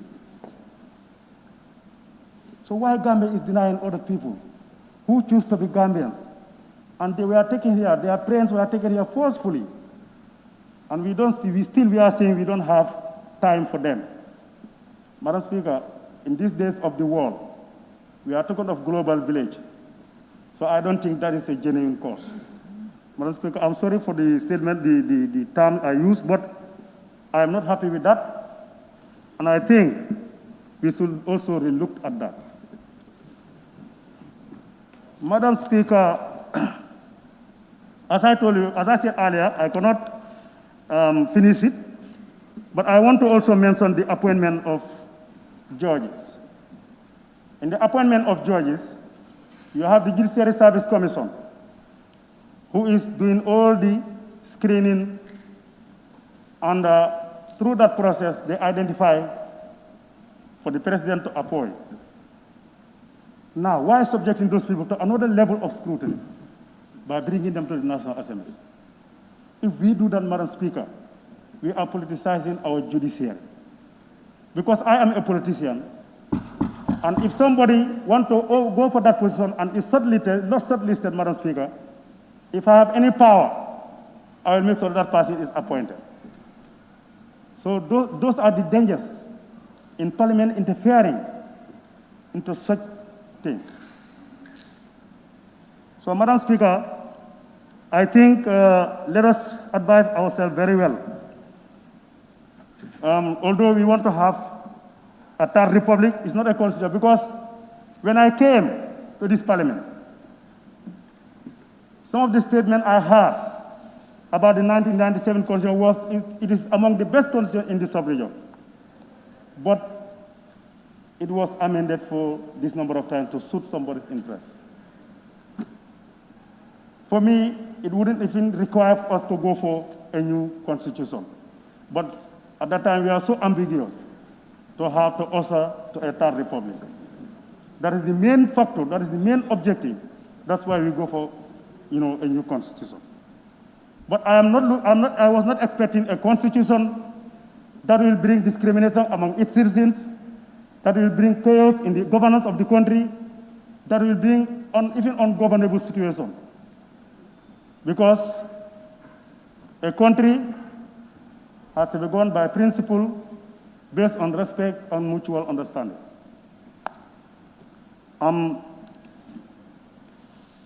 In my conclusion, Madam Speaker, I want to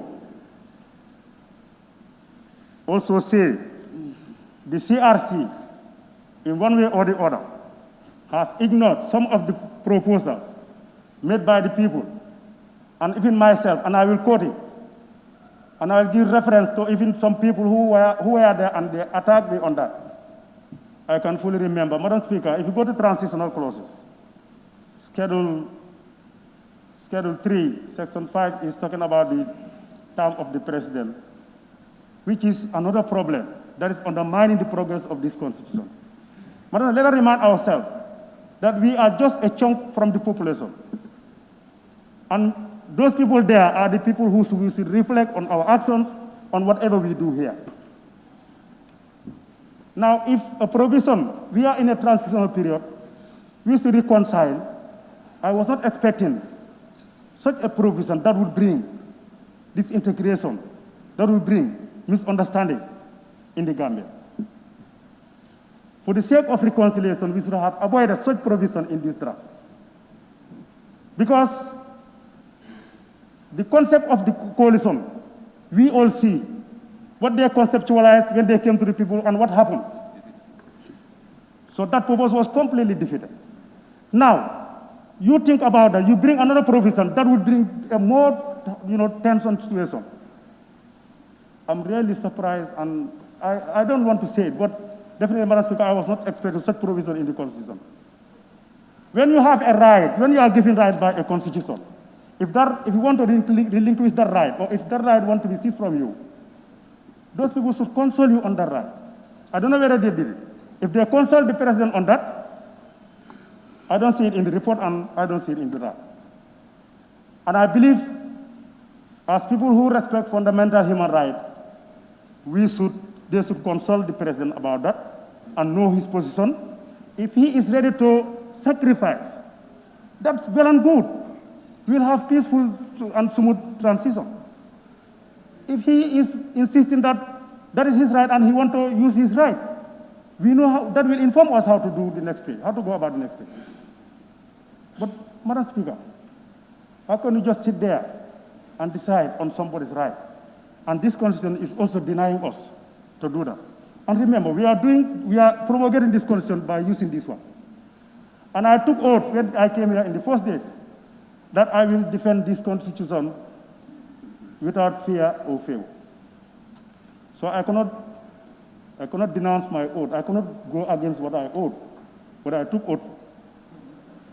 So that is another fundamental thing, Madam Speaker, that I wanted to highlight. Madam Speaker, still now,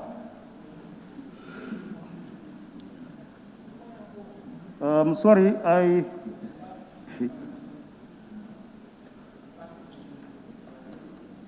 okay, let me just say this. My position on what I said earlier about this provision, I don't see it in the transitional clause because the Constitution is advocating for general election where the National Assembly and presidential election will be held on the same day. Madam Speaker, when this proposal came from the IEC, some of us, I specifically, I said, I have no problem in that, but you have to tell me my rights, how will I get them? Now, in doing that, my time will be short of 4 months. And what will you do about that 4 months? I also give them scenario. If that is difficult, why not you extend the presidential term for 4 months? And I said, if you extend the presidential term for 4 months, will you not pay the president for 4 months? Will you not pay the president that 4 months? And the Constitution gives us that mandate. They can do that. They could have done that. So, and the response was, this term, when we do that, this term will be seen to be as a full term. It will be, understand, we serve 2 terms. But I further ask, my remuneration, that is my salary, my allowances, and other benefits, how would I get that? And that is not responded to. And when I say that, I don't want to, I'm not, I will quote him. Mr. Gayso and our Caesar Sabali told me, why are you so interested to get that? So those are some of the comments I can still remember. But I said, it is my right. And if you want to take my right, I think I should be consulted on that, and you take my consent on my right. So, fundamentally, Madam Speaker, we give the CRC the mandate, the mandate to do in the CRC Act, Section 6. This Parliament enacted the CRC, and give them all the mandates that they're supposed to do, and they did it. But in the process, Madam Speaker, some people or some rights are not, respected. And that is why we are having this problem about this Constitution. So, as others have said earlier, if the Honorable Justice Minister Attorney General can clearly clarify our doubts, or my doubts specifically, on those issues, Madam Speaker, I don't mind to support this. But without that, Madam Speaker, if I'm not convinced, to me and to my people, because I consulted them, and they gave me points, they gave me what I should do and what I should not do. However, among the people I consulted in my constituency, I can count three views that are not in the order that are different, 3 different views. But the rest of the views are speaking the same language. And as they send me here, they are listening to me. Whatever I say and whatever I do, I should reflect on them. So, Madam Speaker, I respectfully submit that. Let us rethink and look at this document carefully, and let us not be very ambiguous, especially in a political way. This is not about politics. It is about our country, and we want to have a document that will serve, that will test the period of time. We don't want to have a constitution where in the next 2 years it will be subjected to a lot of amendments. Madam Speaker, this is a concern, and with those submissions, I respectfully take my seat. Thank you. Thank you very much, Honorable Member for Sami. Sami. Honorable Member for Sami. Oh, he's already spoken. Unless, if you want me to speak, sorry, I I duplicated him. Then it's Nyani. It's Nyani. I'm sorry, I must have duplicated the list.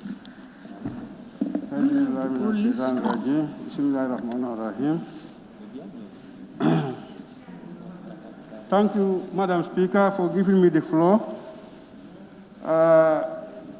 First of all, I would also like to join my colleagues to thank the CRC for the job well done. Here, we are speaking on the Constitution, draft Constitution. And to be frankly honest to my members,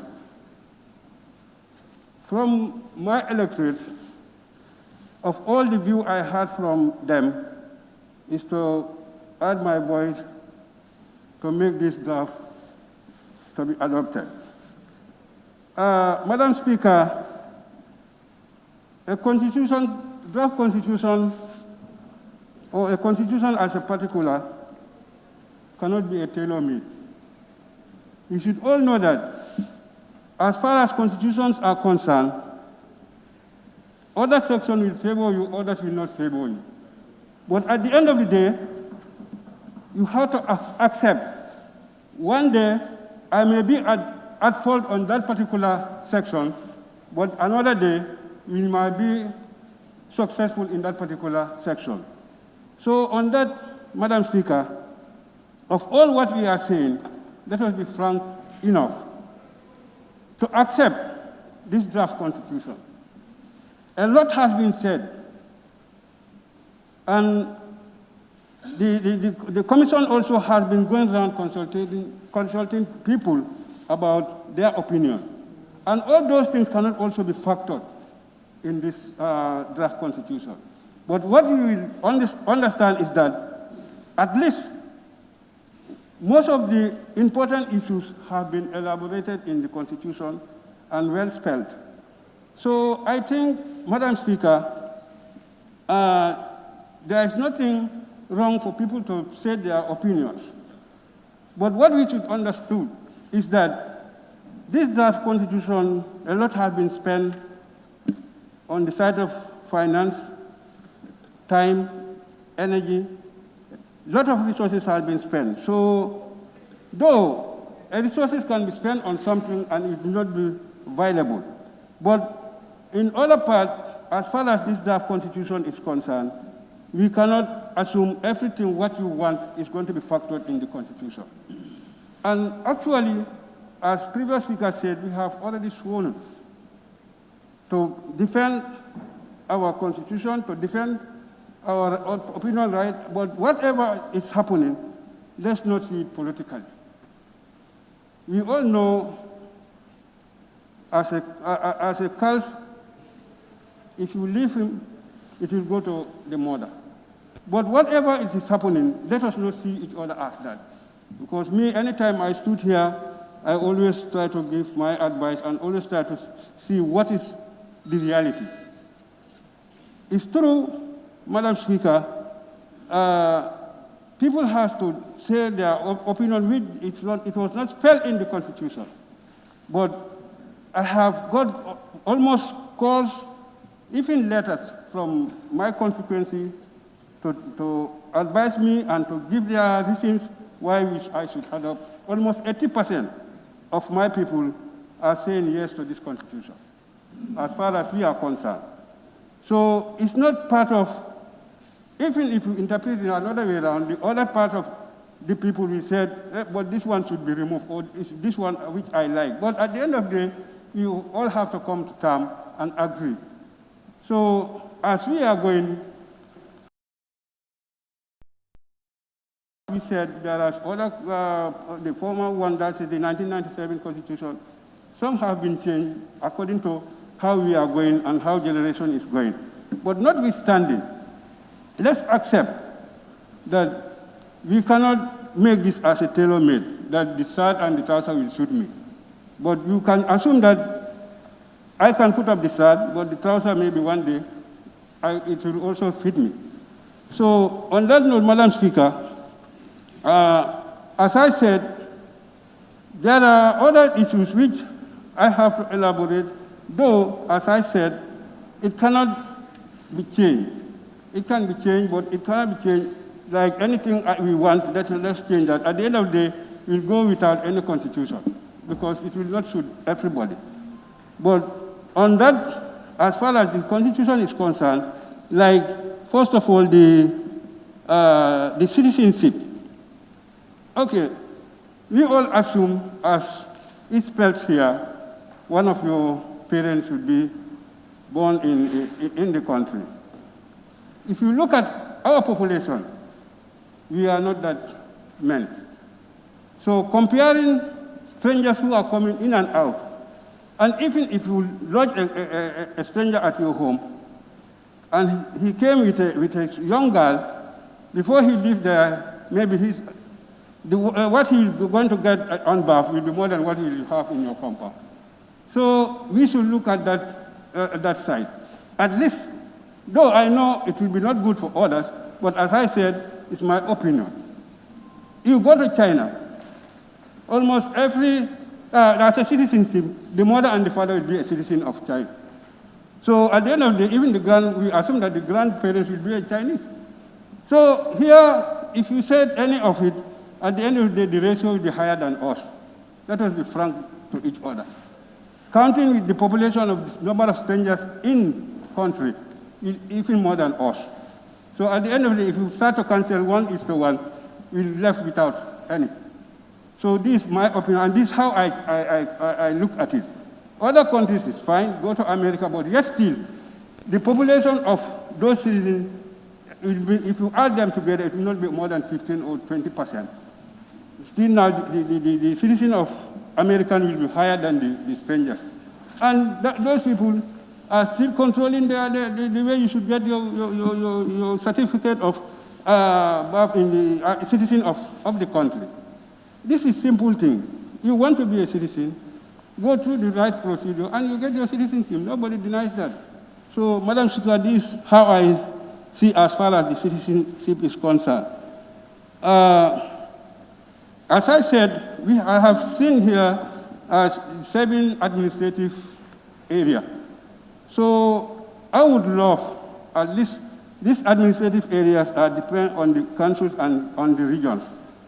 If we would have got our part of our region as Sierra North to be its own region also, I would love that, but maybe gradually people will, the members, subsequent members will consider at least we have our own region to add it for other regions, because it's a large region, and if you compare it to other regions, still now we are joining one region, that is Janjambure.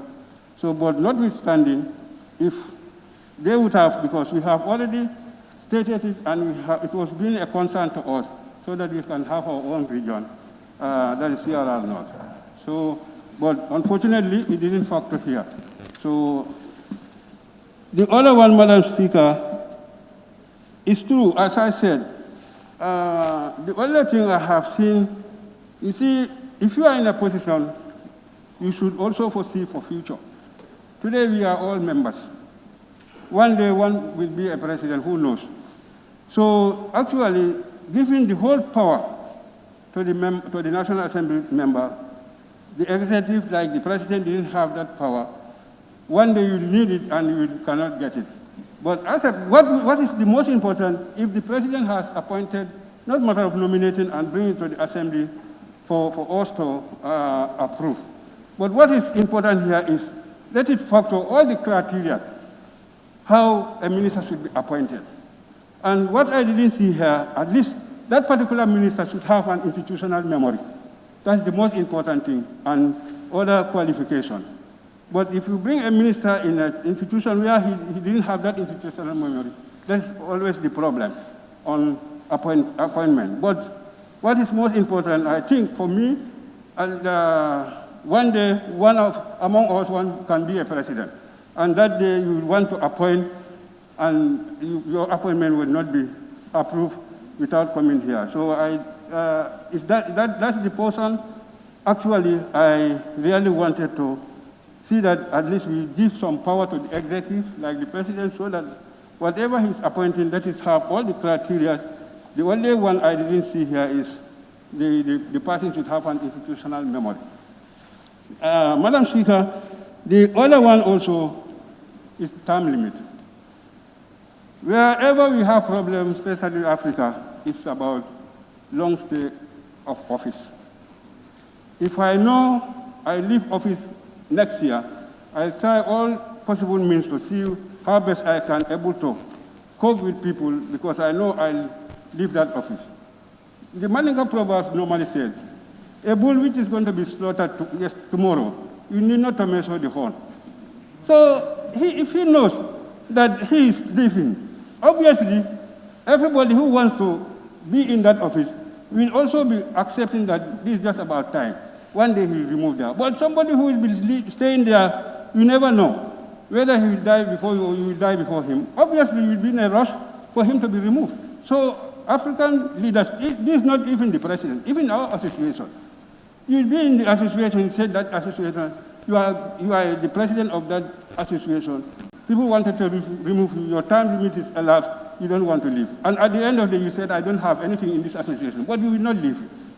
So these are problems. So we try to make sure that this time limit at least is good in the draft constitution, because at the end of the day, everybody will know that 5 years, after 5 years, the next 10 years, it's not short if you are healthy.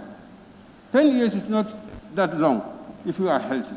So I think we should bear with that. And the second term, we left by yourself. The first time, people will vote for you. But the second one is just like us.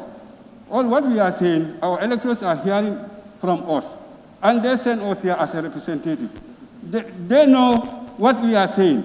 And on that note, they will see how they will be voted for me for the next 5 years. So whoever is here, you know from here whether I will be voted for the second term. Because it will be left by yourself. The first one, you will say everything what will be good for them, for you, but at the end of the day, they will assess that what you have been saying to them, whether that was what has happened, then they will put you in on the second term. So for that second term, at the end of it, you also will know that that's my end of the position. So being that I think to stay long in a position, this is why even the civil servant, you are pensioned at the age of 60, because you cannot be staying there for life. There is no position which you may assume you stay there for life. So, Madam Speaker, that's my concern on the term limit. This is the problem in most African presidents. We will take for a period and say, let's renew it, or let's change the constitution. And what we wanted to understand here, Honorable Minister, is we are saying 10 years or 2 terms. All what we know and all our electors know is 10 years in a position. Already he stood for 5 years and he's looking for another 5 years. That's the way most of the electors are seeing it. And I think that's Order, or are you referring to him? Just clarification. You want clearance from him? Yes, that's what I'm saying. Can I? Yes. Honorable Speaker, the time limit, we have to be really careful in personalizing it. If you look at Schedule 4, it is saying effective date means the date of the coming into force of this Constitution, which shall be the date after the day this Constitution is adopted at a national referendum. That is the effective date. So in essence, what it is saying in terms of the term limit, like the member said, in fact, even the National Assembly, there is a transition. We do not break. What it says here is that 5, term of office of the incumbent president, that the person duly elected president of the Republic prior to the effective date and serving in office as at the effective date shall be the first president of the Third Republic of the Gambia and shall continue to hold the office of president in accordance with the provisions of this Constitution. So essentially what this is simply saying is that by having the Constitution adopted, it comes into force. So when it comes into force, whoever is there will be considered to be the first president of the Third Republic. That's all it is saying. And it's continuing to serve. So in essence, it is not directed at a person. It's directed at an office. And if we start looking at a person, we may confuse the whole agenda as if there's an agenda against a person. Thank you for that. I think all what we wanted to know is it's already been cleared. And as he said, we are trying to adopt the Constitution. And at the end of the day, if the Constitution is adopted while anybody who is in position will start it even wherever he is. So all what I wanted to elaborate was that long stay in office. So at least we should factor that very well. Madam Speaker, the other one is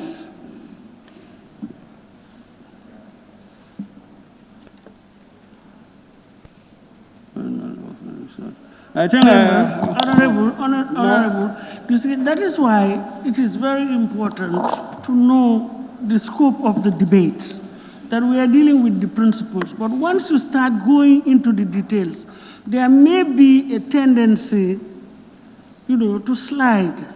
And maybe that may even cause some misinterpretation. And I don't know. I'm not saying that it is, but it is a possibility. So if we can just confine our interventions, debates on the merits and principles generally of the bill, I think we would be doing the proper thing. Thank you. Thank you, Madam Speaker. As I said, a lot has been said. I here stood and represent my constituency. And as I said, what I hear from them, and during my consultation with them, they really accept the draft constitution. Almost vast majority whom I have been hearing from, and I even got a letter from the youth of that constituency of their concern to make sure that I try to be part of the members who are going to accept this draft constitution. So on that note, Madam Speaker, I just said these are my opinion and the opinion of my constituency, that we join in hand so that we can able to adopt this draft constitution. On that note, Madam Speaker, I take my seat. Thank you very much. Honorable Member for Combo East. Thank you very much, Honorable Speaker. Honorable Speaker, I must also join my honorable colleagues to thank the CRSC for their job well done, because it's not an easy job actually, because they have to go all over the country as well as outside this country to gauge the opinions of the people. Honorable Speaker, no constitution is perfect, simply because it cannot get all the wishes and aspirations of every individual. But as I'm speaking to you, I think quite a number of Gambians are very much satisfied with the content of the draft constitution, and I believe a lot have been given a consideration. Honorable Speaker, if you go into the draft constitution, you realize that the establishments and composition of the local government authority is a step in the right direction. Because these local government authorities at the 1997 constitutions, they cannot be an autonomous on their own because they rely on other people's authority. But this time around, they are really relying on their own authority, because this will have a positive impact on the life and livelihood of the people within their localities. Therefore, it is good to go. I 100% support this bill, and I believe, this draft bills rather, and I believe I am speaking from my conscience and the people I am representing, because every individual whosoever is here is representing people. Therefore, it is quite cognizant of the fact that one have to speak for the people that they are representing. Honorable Speaker, if you go into the detail, in fact, if you just go to the draft constitution, you realize that there are so many provisions that have been captured that has some conformity with the international standard. With the nomination of the cabinet ministers, confirmation by the National Assembly is in confirmation, and it is in conformity with the international standard. So I don't think there is any problem in that. Honorable Speaker, if you go, you will realize that there are cultural rights, rights to labor practices, and the right to clean environment, economic and social rights, and rights to elderly. These are our social norms and values. So I think it is going to go for us to actually support this very important bill, and I believe there's not more to be done about this, and I don't think I have to go the Assembly with a lot of discussion on this issue. definitely support the bill, and I'm urging all honorable members to support this very important bill. And on that note, Honorable Speaker, I thank you very much. Thank you very much. Honorable Member for Olyundum.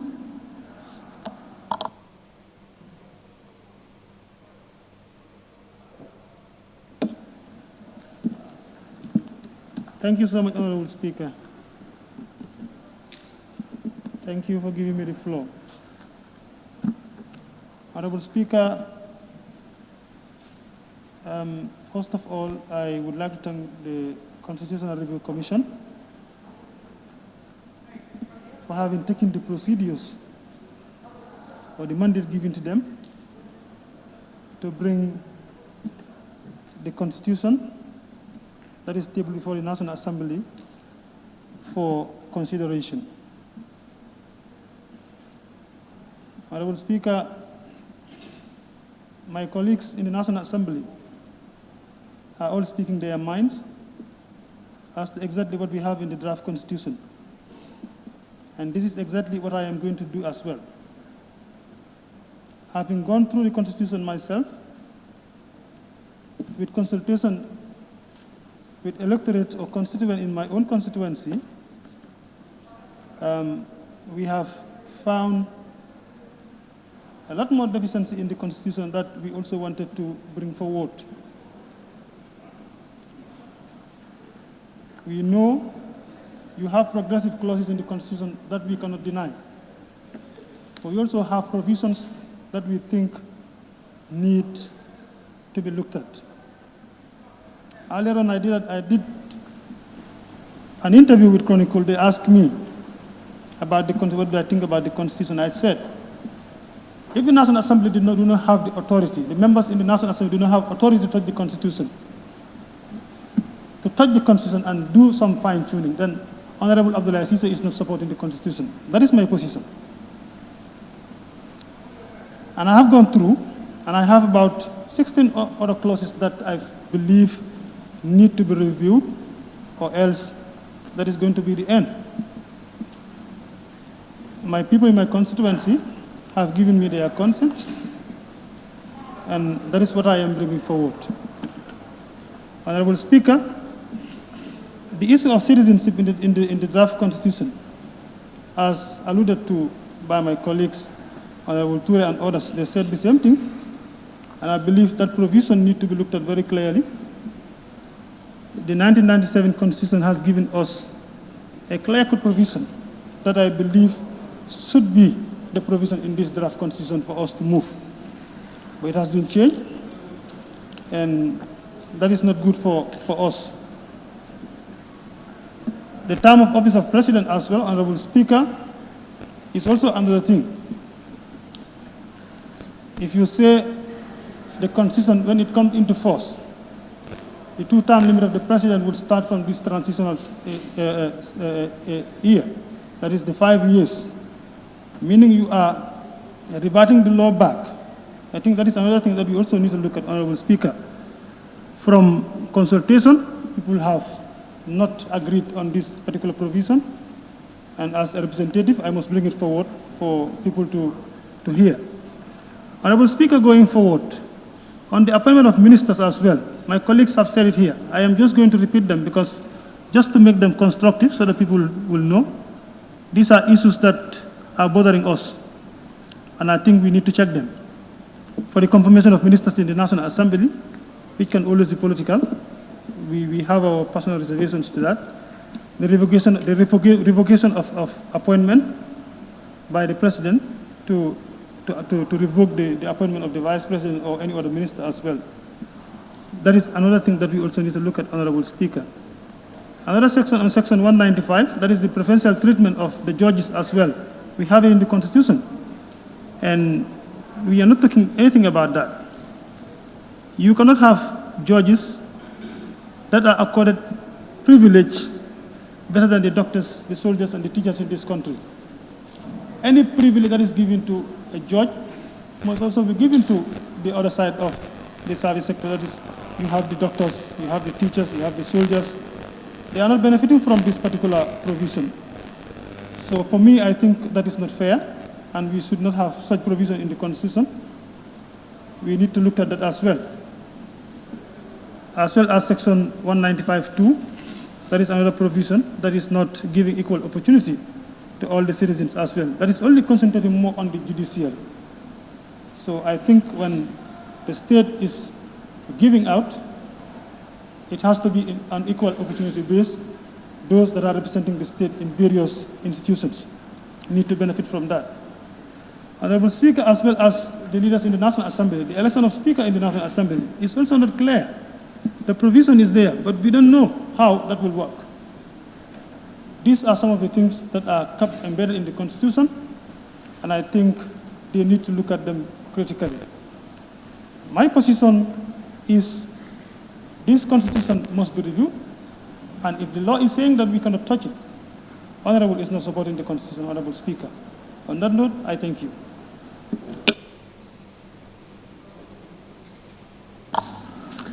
Thank you very much, Honorable Member for Yara East.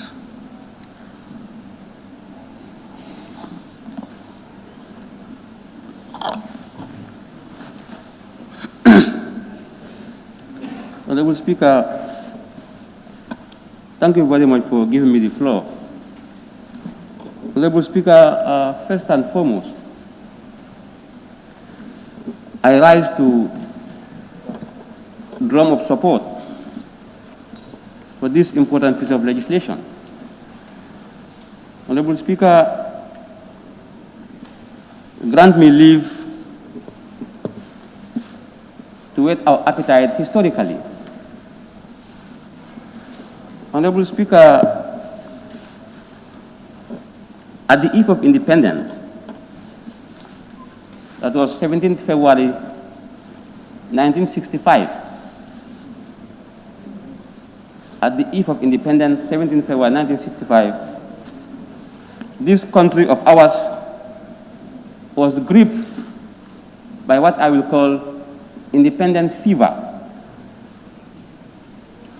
There was much hype and jubilation that as a country we are at the threshold of being commanders of our own destiny. Honorable Speaker, there came 18th February 1965 as the D-Day when the Gambia gained her independence from the British. Honorable Speaker, the moment the Gambia was declared an independent state, the Union Jack was lowered and the Gambian flag was hoisted. Honorable Speaker, I don't know whether I'm hard because we are trying to adapt to the new normal. My mouth is gagged. Honorable Speaker, that shows that a lot of things have gone down the bridge. A lot of water have passed down the bridge. Honorable Speaker, independence of a country is very significant. Significant in the sense that it tells you that you as an entity, as a country, you are at liberty to be in charge of your own destiny. That we are no longer going to be dictated to. Madam Speaker, therefore, as an independent state, there are a lot of gains that a country is likely going to enjoy. Madam Speaker, to come to the extant issue at hand, that is the draft constitution. Today the nation is gripped with mixed feelings. Mixed feelings in the sense that the general public are saying, will they, won't they? So the country is looking at us And Madam Speaker, I think we will do the right thing. This August Assembly will do the needful. And the needful is to give thumbs up. Is to give thumbs up to this draft constitution. Because this draft constitution, Madam Speaker, must be seen as an embodiment of the interests, wishes, and aspirations of the totality of Gambians. That's the long and short of it, Madam Speaker. Honorable Speaker, this draft constitution, as I stand to dilate on its general principles and merits, I will not dissect into the provisions enshrined unless and until it is time for Committee of the Whole House. That's the time I will dissect, study it thoroughly. Honorable Speaker, the Gambian masses are not oblivious of the fact that a lot of things happen in this country. We had the Constitutional Conference, the pre-independent talks, and the post-independent talks.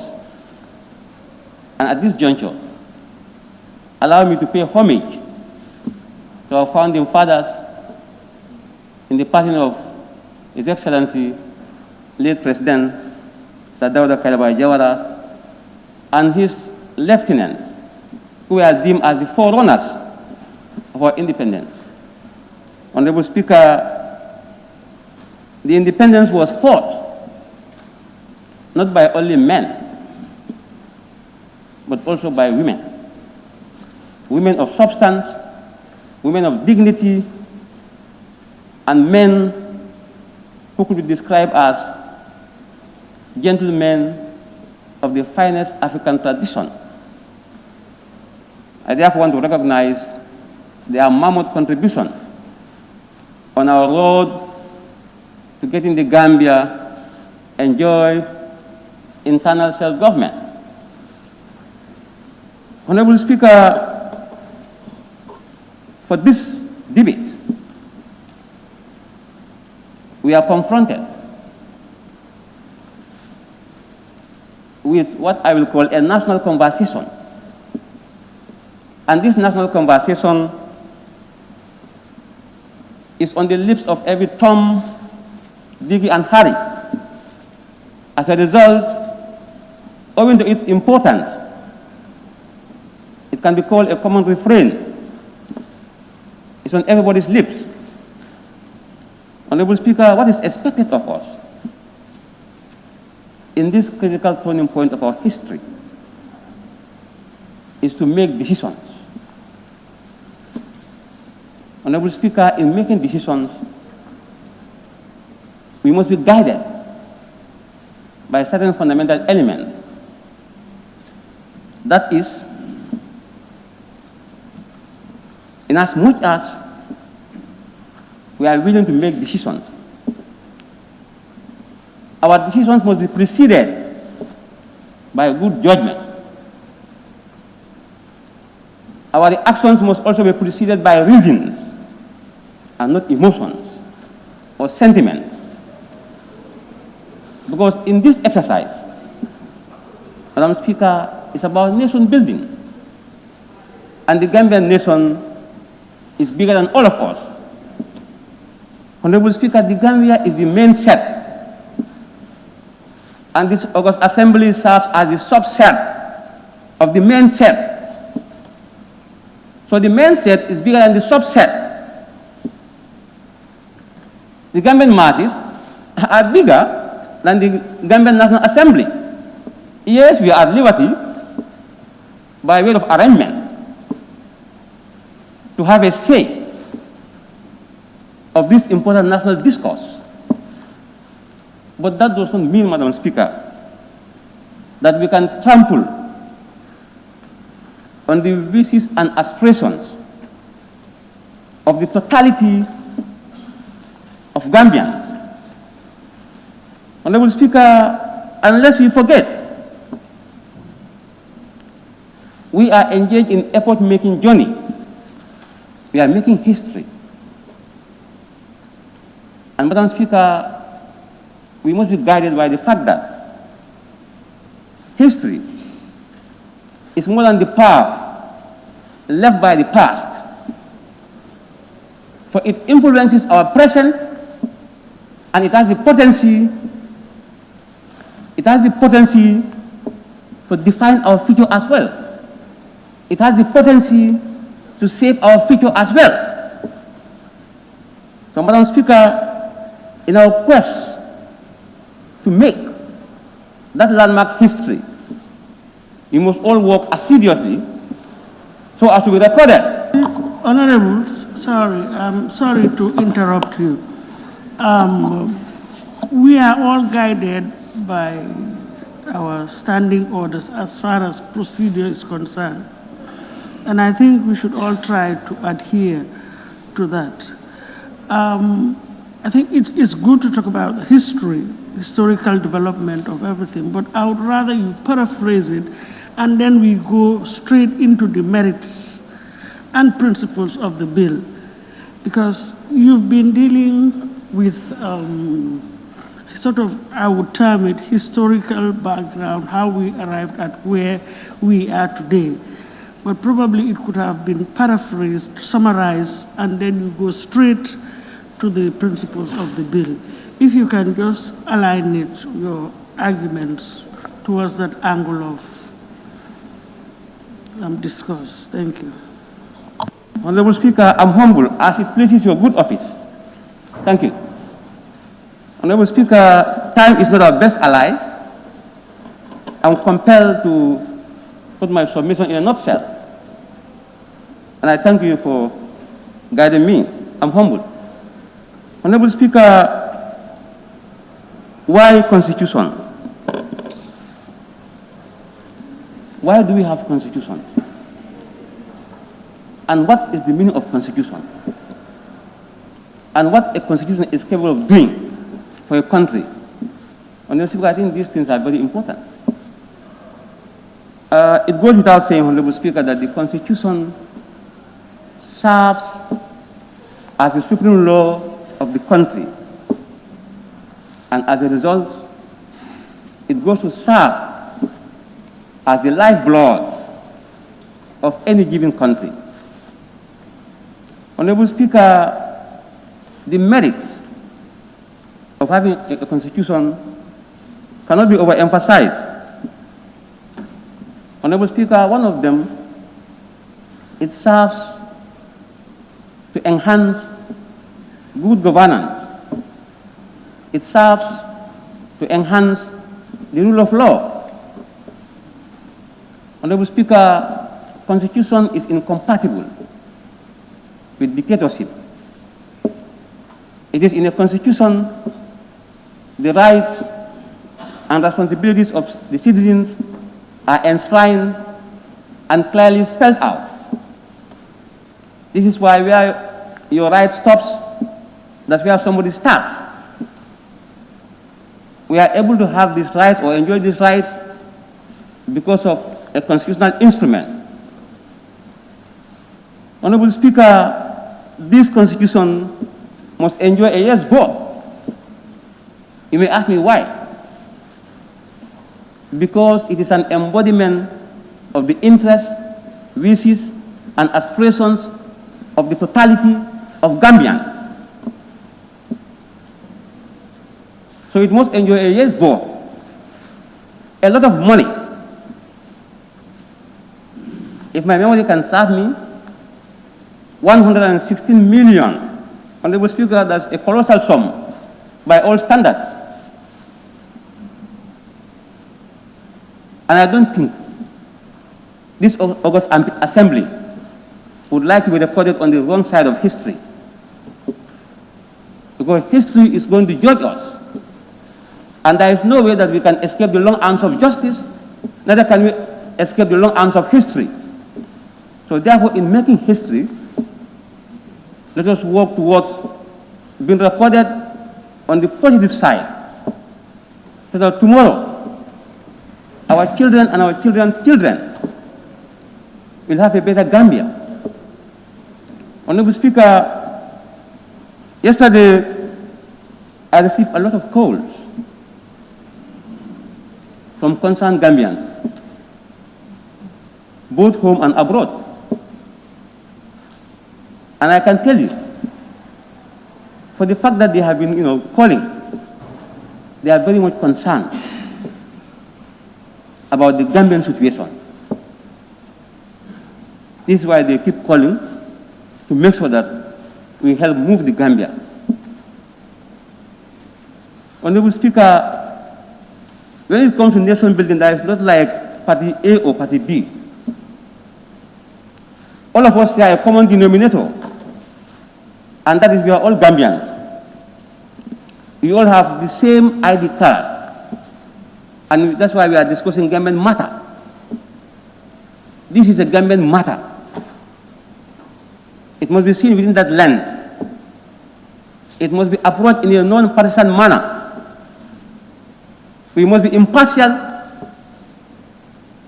in our deliberations, and above all, to be guided by Section 112 of the 1997 Constitution.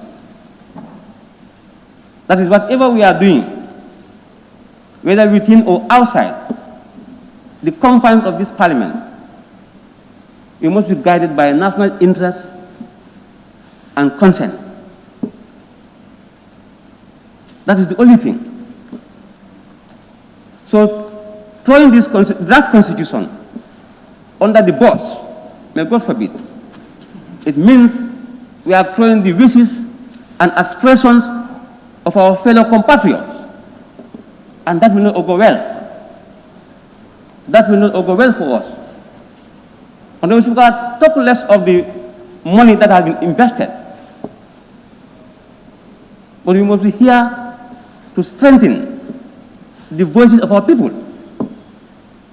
Because the long and short of representation, Madam Speaker, is to transform the fantasies of our people into realities.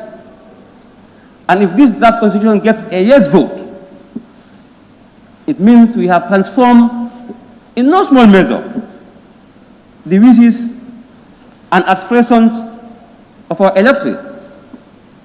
Honorable Speaker, I have some honorable members talking about being asked not to give a stamp of approval to this important draft constitution. Honorable Speaker, we are politicians, and I want to use my skills here to convince them to give a yes vote to this constitution. Honorable Speaker, I am not oblivious of the fact that you can take a horse to the pond, but you can never force the horse to drink. But this time I'm ready to force you to drink. It's not poison. Drink. It's not poison. Drink it. If you trust me. I have taken mine. But I need to take yours as well. I have no qualms with our divergent opinions. It is normal. But lest we forget, Madam Speaker, this draft constitution contains a multiplicity of opinions. The CRC have toured the length and breadth of this country. They have sounded the opinions of every Tom, Dick, and Harry, principally for them to have, a very good opinion, an opinion that could be described as undiluted, unblemished, and Gambian for that matter. And I think, Madam Speaker, for us to reject this draft constitution, that will tantamount to an abomination. May God forbid. You should make history, but make sure you make good history. Honorable Speaker, I think by dint of this small politicking, I have convinced the leftists to be called the right wings now. I think they are now convinced, and I believe fervently all of them will give a thumbs up to this constitution. This draft constitution needs only one thing, and that is a clean bill of health for it to navigate smoothly without any let or hindrance. And I could see in the eyes of my honorable colleagues that they are all patriotic sons and daughters of this great country. And if there is any motivation, I can tell you, it has to do with your patriotic sentiments. That's the only driving force. You are not forced to accept something that could be called an alien constitution, but this is Gambian constitution. Honorable Speaker, when I was in the primary school, I was told that democracy means by the people, for the people, and of the people. And I can tell you, so is this constitution. It's by the people, for the people, and of the people. So please, let us have country at the forefront. Let the interest of the country supersede whatever parochial interest you might have. It is about the Gambia. And all of us are part of that set.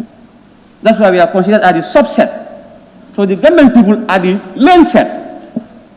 So let us make sure that we accept this draft constitution. Because remember, Gambians are the architects.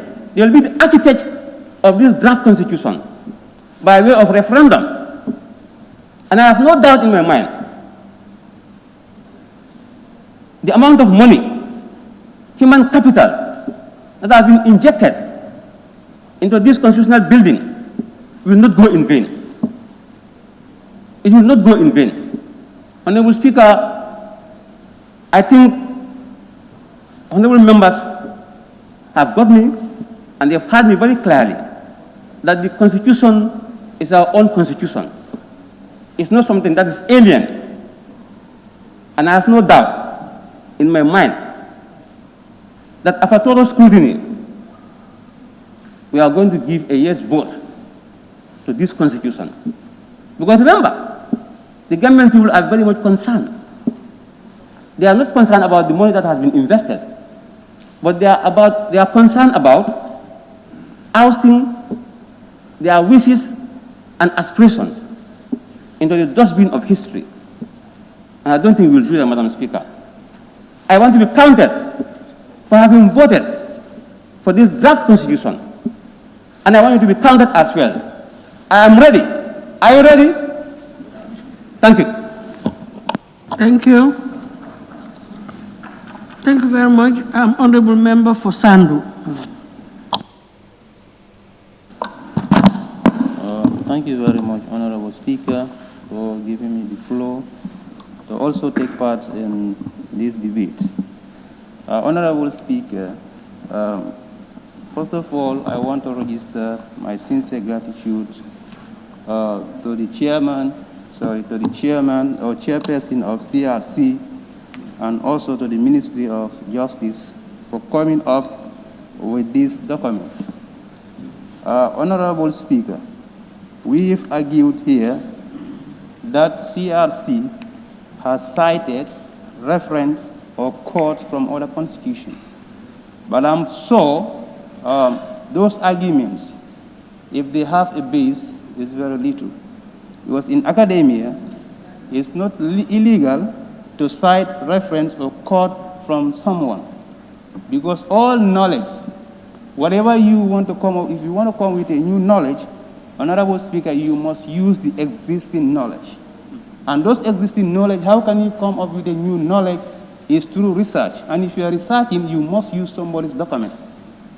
So if you go to academia, you want to write your thesis or your project, you do not come with knowledge. You have to make that research. And the research is you have to go through somebody's work so that you can also get an idea how to come with a new idea. So I don't think there is a base where we can subject these two until we come with a conclusion that we are going to reject this draft constitution. There are other salient points in this constitution if you base your argument on those. Honorable Speaker, and also the constitution, the draft before us here, is not for an individual. We are coming with this document to strengthen our institutions. So if you talk about National Assembly has been given power, it's not the members, but the institution that has been empowered to do their work. Because when Mahanera is an MP, today, but tomorrow somebody also can come. So it's not that to safeguard Mahanera alone in that seat, because the seat does not belong to Mahanera, it belongs to the people of Sandu. And the people of Sandu also have their thought in this constitution, or this draft constitution. So it's only, if you look at, you make research, the most reluctant people on earth, I can say, is with Africans, because we are always reluctant to changes. And if you don't change, we cannot progress. You cannot just be sitting at one place and you be talking that the world is moving, but we are still behind. Why? Because we are reluctant to changes. Like me now, it will cost me any means to make sure that I stay on this seat. This seat does not belong to me, it belongs to the people of Sandu. So why are you reluctant? You have to work for people if you don't want to be subjected to removal. So the Constitution definitely is not for an individual, it's for the offices, and our aim is to make sure that our institutions are strengthened, the efficacy that we are looking for is achieved. Honorable Speaker, with those remarks, so I will now look to the importance of this Constitution to our institutions. Honorable Speaker, why I have some objection to this Constitution is that if you live for a purpose. And as a Muslim, I have gone through this Constitution. There are certain terms in this Constitution that I'm definitely not happy with. Because we all have been talking about secularism, that it has to be in this, some says it's supposed not to be in the Constitution, but some say it should be in the Constitution for protection. But we can see that again, in a way where secularism is embedded in this Constitution. And for me as a Muslim, I'm not going to support that. If you go to section 49, that allow me to quote, every person has the right to freedom of conscience, religious thought, belief, and opinion. 2, every person has the right, either individual or in communities, with others in public or private, to manifest and practice any religious or belief without any interference by the state. The secularism, I think, was talking about this in the 1997 Constitution. And it continues 3 up to 4. Honorable Speaker, if you also go to right to marry and found a family, in 1997 Constitution, the way it was framed there is different in this Constitution as well. And for me as a Muslim, definitely I prefer next world than this world. So there will nothing that will lead me to do something that tomorrow, when I'm to be accounted for, there's nobody who will be there, either president or minister or whatever, to guarantee you that you will not be accountable for, and you will be accountable for. That is, a man and a woman of full age and capacity have the right to marry and found a family, and such marriage shall be based on the free and full consent of the man and the woman.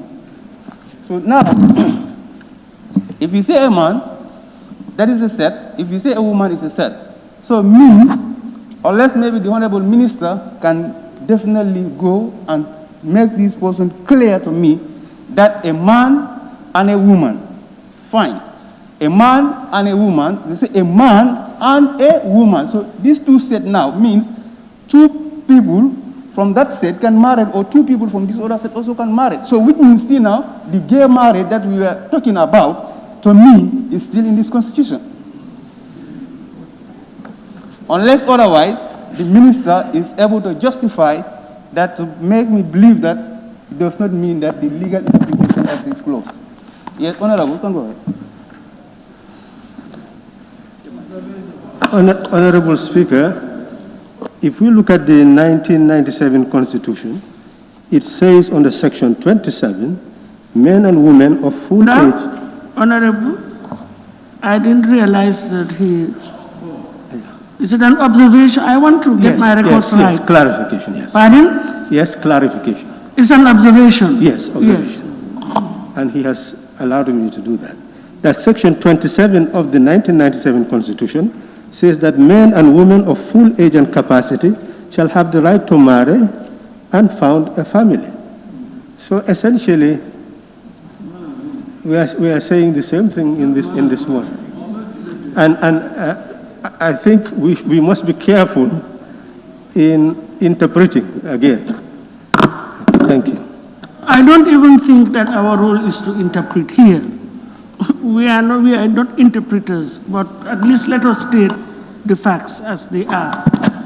Now, Wasan, what you want to make, are you on a point of order or? Honorable Speaker, yes. No, just a second. I need to take him. Let me ask him first. I want to observe. No, first of all, are you on a point of order or observation? Pardon? Done. Observation. I think it's clear now what the Honorable Member for Serekunda has just said. And also said it very clear that unless the Honorable Minister is able to justify, because I don't know the meaning, I'm just asking if when he comes to the podium, whether he can justify this section for us, what it means. I'm not interpreting, I'm just making a comparison between the two. Thank you very much for that observation.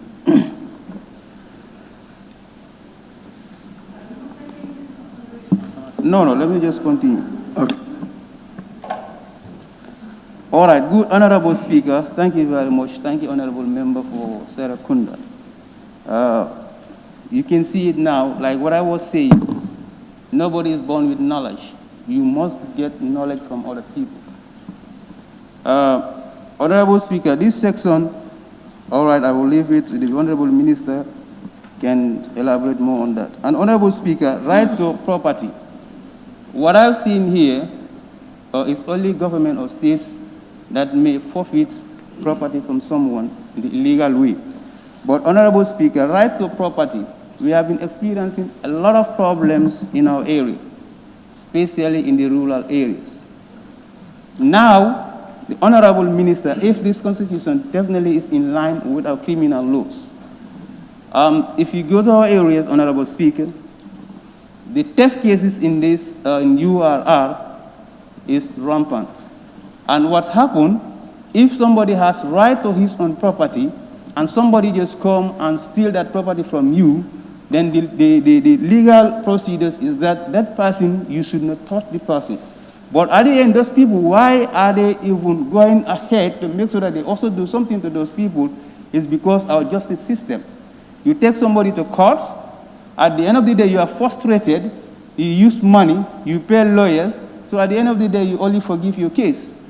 So with that note, Honorable Speaker, I think this constitution also should try and address that not only government, but also as an individual, you have your property, you should not give liberty to people when they come and steal, and you still said, no, they should not be touched because of human rights. It's true. Everybody has right. You have right to steal my property. So I don't have right to do anything. I also have right to my property. So it's happened there just recently in Sandu. We are having so many problems like that, Honorable Speaker. Okay, thank you. Minister, all right. So, Honorable Speaker, with these points, definitely if the Honorable Minister will be able to convince me on this, I don't have any problem with this constitution, only to let it go. And my stand is if those areas can be addressed, can the Minister convince me on those ones, definitely I will vote for yes, so that this constitution will go to the next stage, because I'm representing the people of Sandu. If I'm here to exercise my right and scrutinize this document, I don't see any way that I can also seize their right from them, because they also have right to go and exercise on this draft constitution, that is on the referendum. And also, I would tell members, still now the parliament has power to do something with this. These people are saying parliament has no power, fine. Because in our standing orders, you can see that from this stage now, it's either go to next stage, either we refer it to committee. The committee also can engage, so that anything that we don't want here, we can discuss with the ministry or CRC and see how best we can fine-tune this one.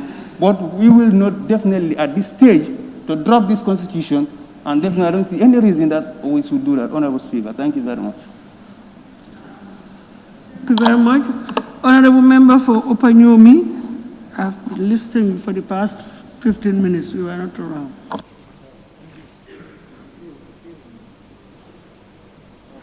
Thank you very much, Madam Speaker, for giving me the opportunity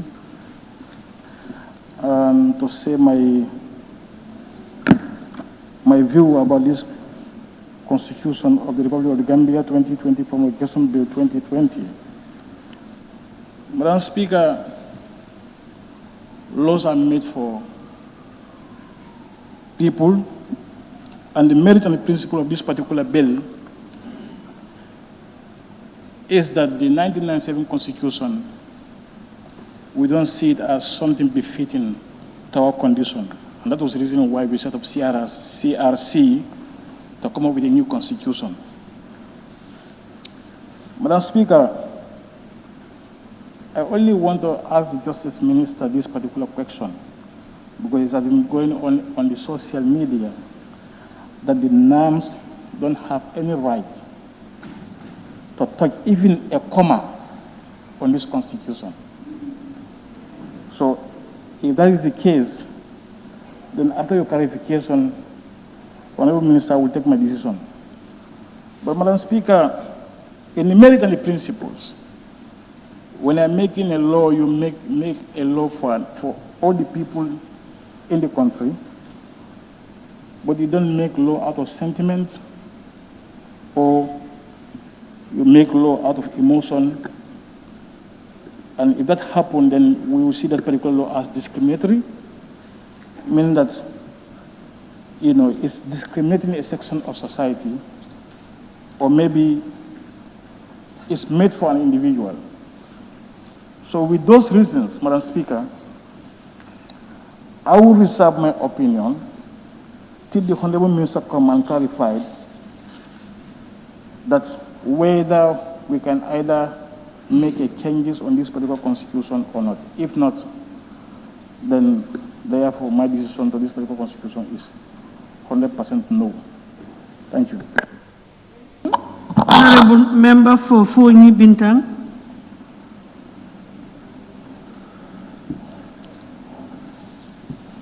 Thank you very much, Madam Speaker. Madam Speaker, most of the issues I want to highlight here are taken care of by my colleagues, but nevertheless, I'll be very brief and go straight to the point. Let me first go to the President's nomination of ministers. Madam Speaker, I believe that you have the three terms of government. That's the executive, the legislature, and the judiciary. And we are all advocating that they should be independent. So this is why I have the belief that the President should nominate his ministers without coming to the Parliament for approval. But more so also, you have to know that if you are saying that all these organs should be independent, the President also should not have a hand in selecting National Assembly members. Because he also has nominated members here. So if you are saying that we should not involve in his appointment of minister, he should also not have any hand in nominating National Assembly members. So that is my stand. So, Madam Speaker, let me go to the judiciary. Most of the members have stated Section 195 is talking about the renewal and retirement of the judges.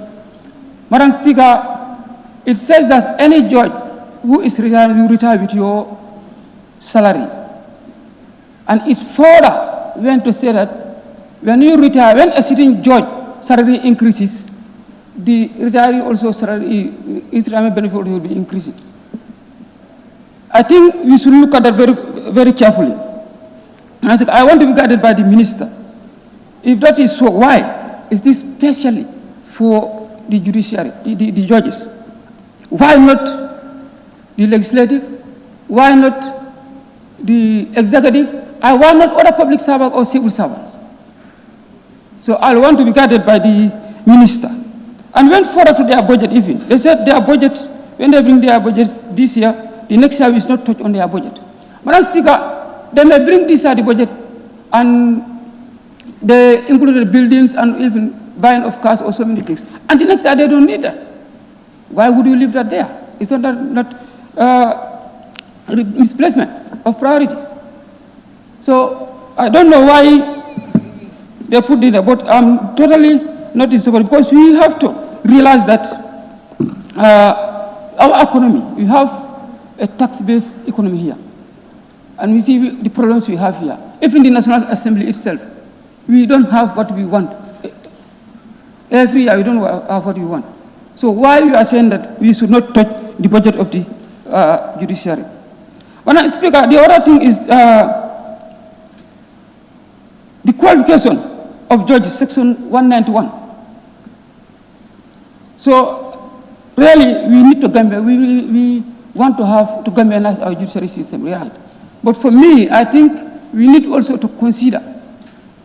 We need to open a room, a small room, for other countries to be participating in our judiciary system, especially the Commonwealth countries. Because if some of our also Gambians are practicing in Commonwealth countries, if they also close their room, what will happen to our people? And also, look, the sample, why I say this, because I can remember the office of the DPP, still now, they are advertising the position, I think, for almost a year now. They cannot be a Gambian. If I can be corrected by the minister, who is going to man this position, still now? So this is why I said we need to open, I think, room to include the Commonwealth countries. Madam Speaker, the other thing is section 62. That's the specific rights. You call it the economic and social rights. Yes, it's a good dream. You need to have all those rights if possible. But my concern is the rights they mentioned there are numerous. Really, we need to have, but the economic realities, you have to look at the economic realities of the country. But if not, to me, we will start, when this constitution is enacted, we will start seeing people going to court. Because you may assume that a particular community may say, I don't have water, and I should have water because it is their right.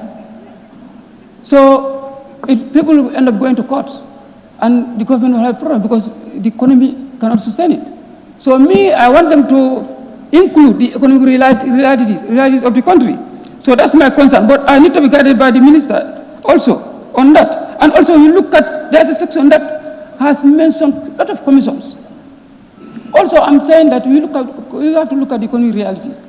For example, we have seen the Human Rights Commission here when the commission is set for over a year or a year. They don't have an office. They don't have staff because of the money, the economy. So we don't want to form commissions or to bring commissions while we cannot pay. So let's commissions, if we are forming commissions, we form commissions that we know that we can pay the commission members and it can be sustainable. So this is my concern. Madam Speaker, the other thing is section 27 talks about public civil servant, full-time public civil servant shall not engage in gainful employment. Madam Speaker, when you look at this, Madam Speaker, I think we want to make some of our institutions very vulnerable or handicapped. A member has mentioned here, you go to university, most of the lecturers, especially the law schools, are lawyers and are working somewhere else. You go to the clinics, most of the doctors and nurses are working in private clinics or pharmacies. And we know that the African men are earning. So if you want to bring that, most of these people will leave the public service and go to private service. And also, that will hamper the clinics or some of the institutions. So, Madam Speaker, I think, okay, and also section 147, the speaker. They said the speaker should be selected from outside. But my concern is, how can it be selected by outside? No process. Are you going to the street and bring somebody to take as speaker? Or are you going to nominate? Or are you going to shortlist? Who's going to shortlist? How is we need the process. We don't worry, but we need the process. We have to be guided by the process. Madam Speaker, the other concern is the chieftaincy. Because as I say, when you are elected, once elected, you are there for life. Madam Speaker, I think you are all talking here that when you overstay, you become a dictator.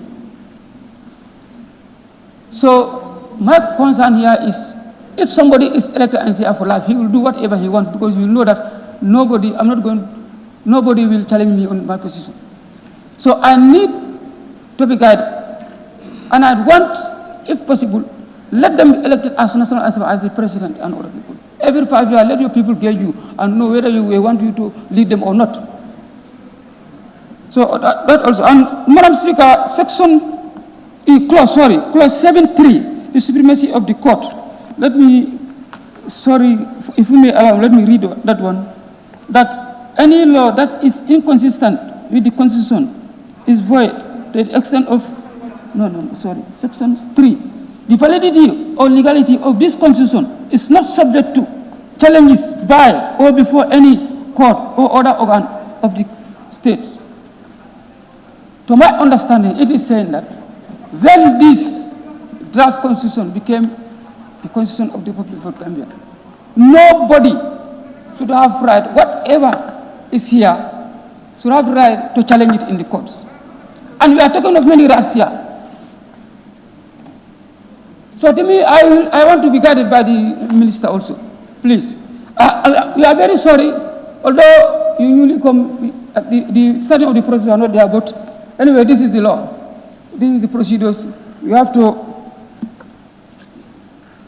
Okay, and the other thing, Madam Speaker, we have to. Why I want to be clear on this issue is we have to know that after all this process, this draft constitution is going to a body, and that body will be responsible for interpretation and enforcement of this constitution. So this is why I want everything that is here be clear, so that everything should be clear to everybody. Because I don't want when this goes to that body, every time people will go in to the courts for interpretation. So, Madam Speaker, one thing I want to advise members and myself is that when we are voting for this constitution, let's vote on the basis of the merit and progressive nature of the contents of this draft. Not that the 1997 constitution is bad. It's not bad.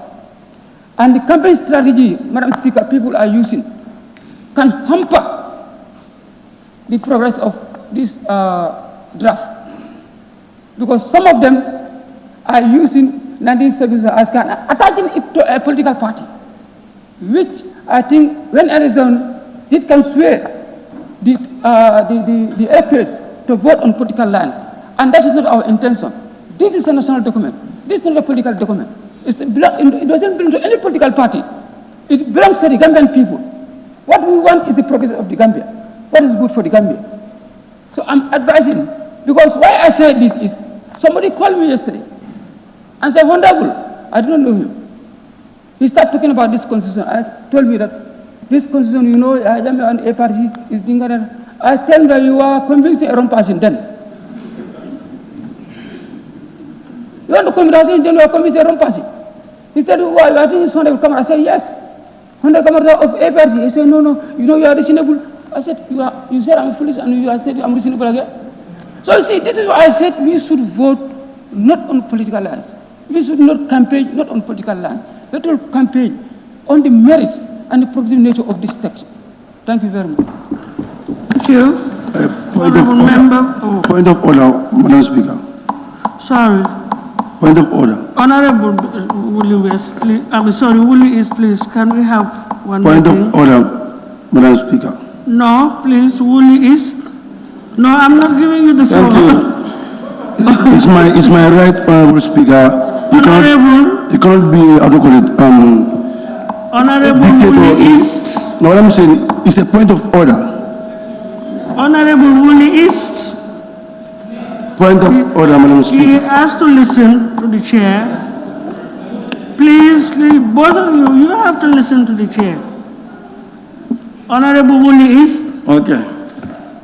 Woolley East. Yes, thank you. I'm not giving you the floor. Yeah, thank you, Honorable Speaker. No. I said, I have not given you the floor. All right, thank you. You'll be next, but not now. Kiang East. Honorable member for Kiang East. Can't you say? Point of order, Madam Speaker. Yes.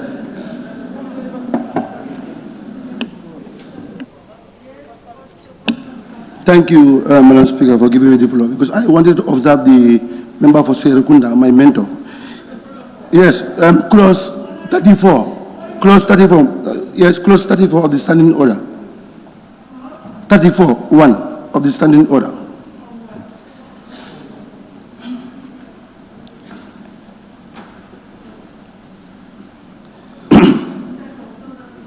Yes, you can carry on.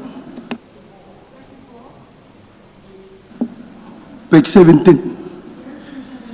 And the closure of the debate. Yes. 1. After the question on the motion, the mover of which has the right to reply has been proposed any member, any rising in his or her place and moved, that the mover be now called upon to reply, unless the speaker is of the opinion that such motions is abuse of ruling of the National Assembly, of the Assembly, or sorry, I cannot pronounce it very well, of the right of a member. The questions that move be now called upon the reply shall be put forthwith and decide without amendment or debate if the agreed to. The mover may immediately reply to the debate as soon as the mover has concluded, or immediate if the mover does not wish to reply. The speaker shall put the question on the motion. What I'm saying here, Madam Speaker, here is, I want you to observe the member for Serekunda, that when people put question to the minister. I'm not saying you are right or wrong, but that ought to have been raised at the time. Because I requested the floor. Just a second, at the time, but you are reading closure of debate. No debate has closed yet. Here, so I will overrule that, please. Remember, there is no need to prolong this because it's not an issue. We're not together, we're not on the same wavelength. This is closure of debate. What he has referred to is closure of debate. No debate has closed yet. For a mover to be called upon to respond. So, Honorable Member for Lower Saloon, you are overruled. Who was on the floor? Where's my list? Honorable Speaker. Combo is, can I please allow, no, it's Kiang. It's Kiang. Sorry. All right. Honorable Speaker, somebody is raising point of order. Can you give him the opportunity, please?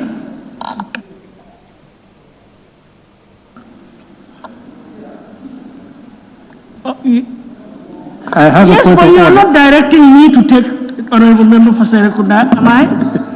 No. If he wants to raise a point, everybody has been given a chance. Yes, nobody has ever been denied a chance. No. Am I right or wrong? You are right. Yes, so if he wants to raise a point, he can raise his tag and then refer us to the relevant section and we proceed. Because as I always say, nobody has monopoly over knowledge. We are always guided by our collective will here. And if an A is wrong, B might come on and show us the right, that we should do A. Let's look at A, B, and C. But I don't want the impression to be given that, anybody is being denied. Thank you. Serekunda, what do you want?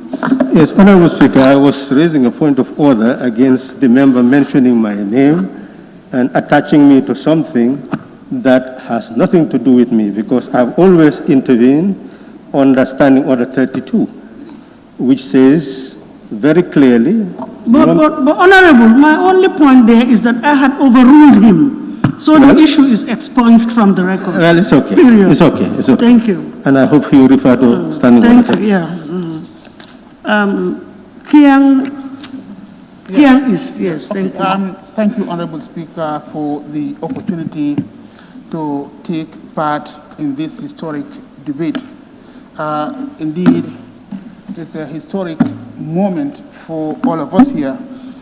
Before I begin my intervention, I would like to put on record that I am one of those National Assembly members who is going to vote in favor of this new draft constitution.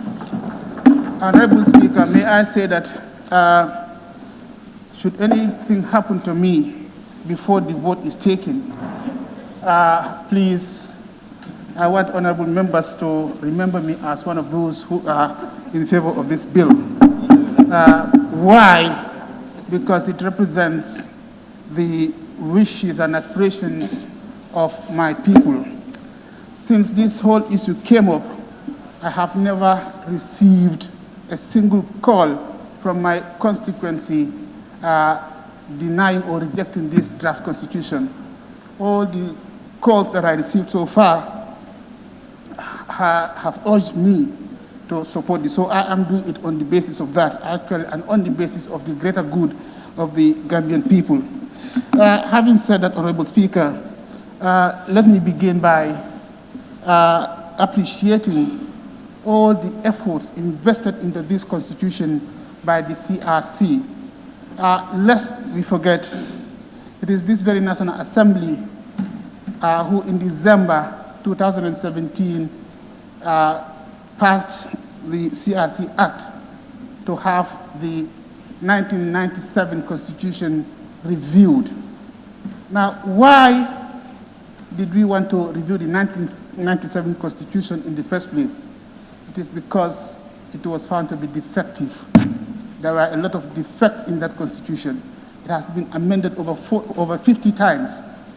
And when this new government, of course, and the National Assembly came into existence, one of the fundamental changes that we wanted to do was to change the 1997 Constitution. And for me, honestly, I find it quite intriguing that the same National Assembly members who spoke in favor of reviewing the Constitution are now turning around and trying to condemn the National Assembly Constitution, the new draft Constitution.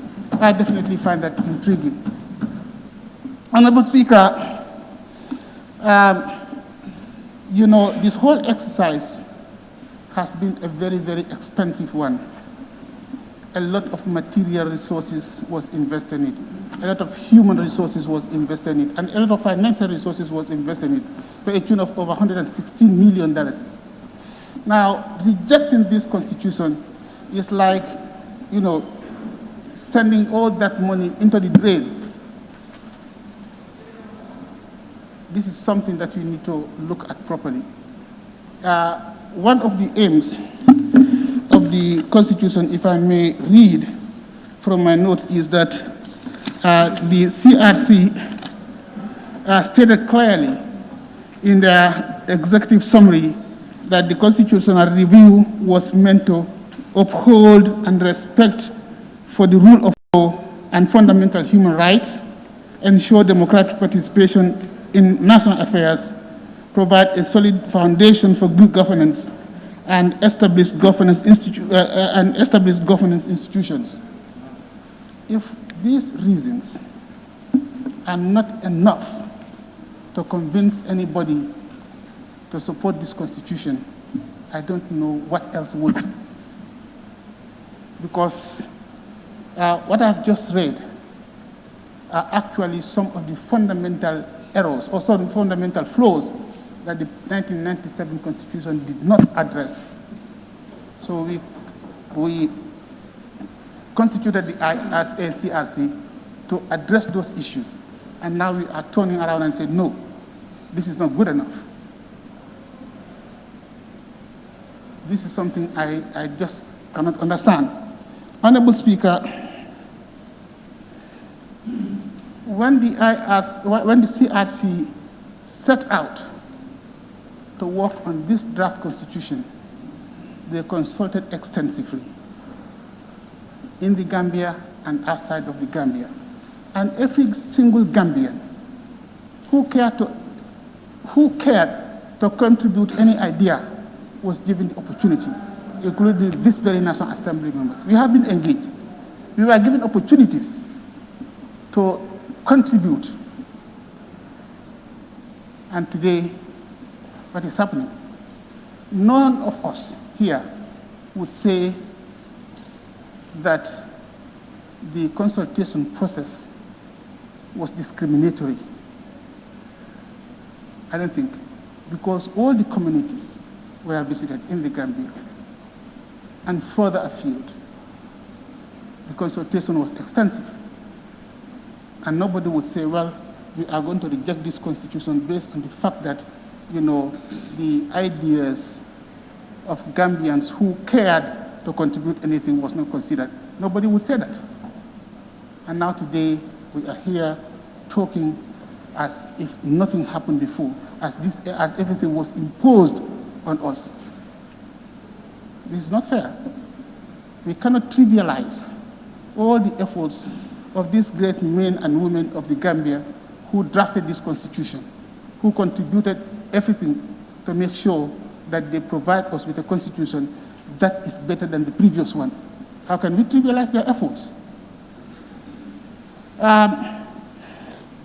I was listening to the debates yesterday, and I was disappointed at some of the statements that are uttered here. One of which is that the Constitution was plagiarized. Those who spoke about plagiarism may not necessarily mention the word plagiarism, but when you say you cut and paste, that essentially is plagiarism. That this constitution is a plagiarized constitution from the Ghanaian constitution. And in academia, lest they don't know, plagiarism means taking somebody's work or somebody's idea and pass it on as your own. But when you use somebody else's ideas or somebody else's work and you acknowledge it, that's not plagiarism. I think they need to educate themselves about plagiarism. So it's not a plagiarized constitution. And there is nothing wrong to borrow ideas from other ideas. We always adopt and adapt to suit our own situation. That is what they have done. That's not plagiarism, in case they don't know. Honorable Speaker, another issue that came up during the debate was on citizenship. A lot of people have expressed concern about citizenship, both within this assembly and outside of the assembly. But for me personally, this is my personal opinion, that citizenship must be jealously guarded. We have to protect our citizenship. You know, every country has their own peculiarities. So what is good in Uganda is not necessarily going to be good for the Gambia. So we have to understand our own peculiarities when it comes to that. Gambia is one of the smallest countries in Africa, yet one of the most populated countries in Africa. So we cannot allow our citizenship, we cannot just open the floodgates for everybody to come and become a citizen, automatically through birthright. Of course, the Constitution is clear. Nobody is barring anybody from acquiring Gambian citizens, and that's clearly stated. There are channels, there are legal ways of doing it through either registration or naturalization. So I don't see anything wrong with that, Honorable Speaker.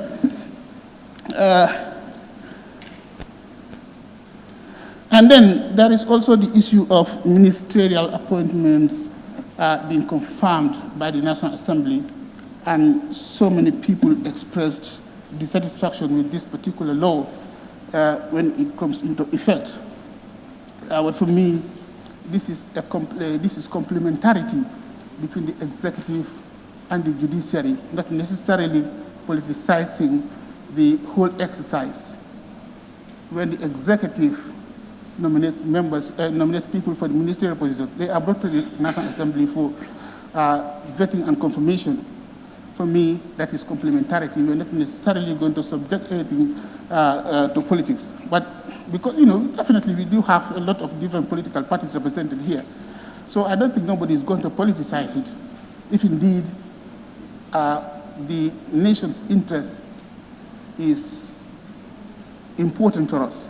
We will not politicize that appointment. I'm going to keep it short, and then Honorable Speaker, I just, with the final note, I would just want to say that rejecting this draft constitution is going to be one of the fundamental failures of this National Assembly and this government. It's going to be a fundamental failure for this National Assembly and the government, and it is also going to be a lack of respect for the Gambians whose wishes and aspirations we say we are representing in the National Assembly.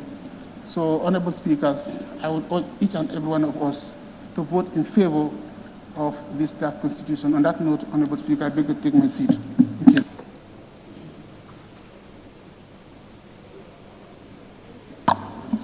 Honorable Member for Tumana.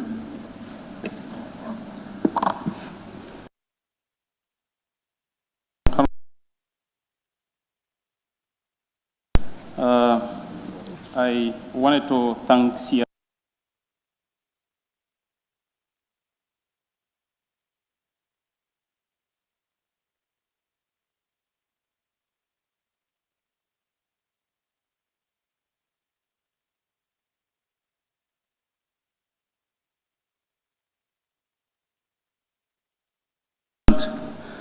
to usher in the Third Republic.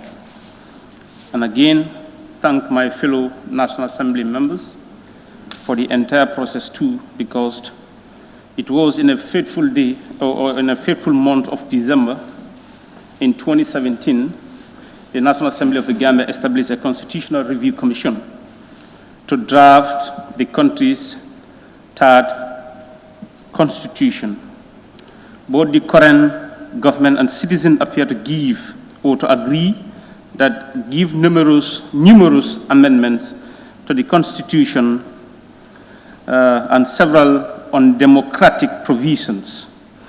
Developing a new Constitution that will meet the wishes and aspirations of the Gambians and the need for new Constitution cannot be overemphasized, Honorable Speaker. I really wanted to also take part in the debate. A lot have been said since last week up to now. But anyway, I believe with this draft constitution, we have the destiny of this country at hand or on our shoulders. We either preserve it or we throw it away. The destiny of this country is this draft constitution. And I believe as the member of parliament or members of parliament and people representatives, we should really support this draft constitution. On my behalf, and on behalf of the people of Tumana constituency, I am in support of this draft constitution. Honorable Speaker, the reason is this constitution is not my constitution. It's not the constitution of this parliament. It's not the president's constitution, neither the entire executive constitution, but this is the constitution of the people of the Republic of the Gambia. Because looking at the report, what the CRC told us here, the way and the manner, or the procedures that they followed to draft this constitution, that's the public consultations. That was very key, and we are all aware what has happened in this country. The CRC went around this country, the length and breadth of this country. You talk about the consultations in the Gambia, the face-to-face stakeholders consultations, focus groups discussions, face-to-face interviews, household surveys, public participation platforms. What else do we need? What else are we asking for as the people representative. If this is not enough, what else are we asking for as people representative? Please, honorable colleagues, the world is moving and the Gambia is not really moving. One of the reasons why we are not moving is because of the law that we have. It does not test, it does not serve the interests of the people of this country. And for us to build a better Gambia, we have to have a constitution that is going to serve for the supreme interests of this country, and that's the people. We are not only here to represent ourselves, we are here to represent the people of this country, that's the Gambian people. I believe that this document is in the supreme interest of the people of this country. If I have one or two things in the Constitution that did not favor us, and in fact, I have them in this Constitution. I have some of the clauses that did not favor me as an individual. But that does not necessarily mean that I should go against this entire Constitution. If I do that, means I am nothing but a disappointment to the entire nation. As a young man and as a young representative, I am seeing what is happening, the realities in other countries, even in our neighboring country here, Senegal.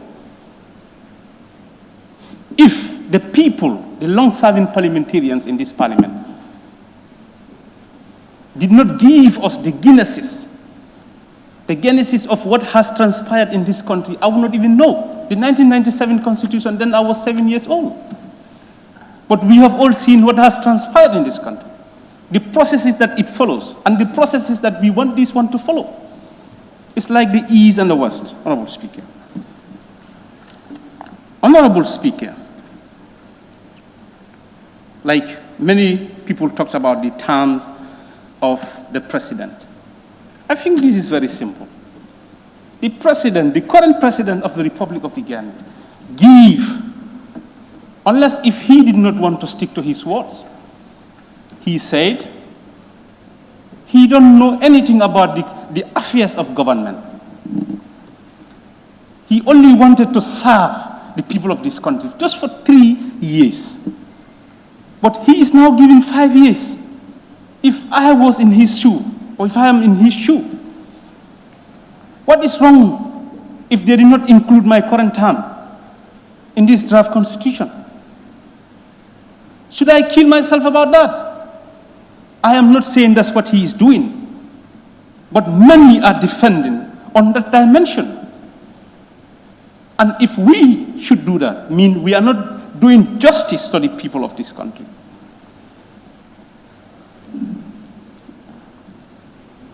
Today, a lot of people are following political parties. But politically, people are not aware. You go to this draft constitution and you compare it with the 1997 constitution, the NCCE 299, subsection 3.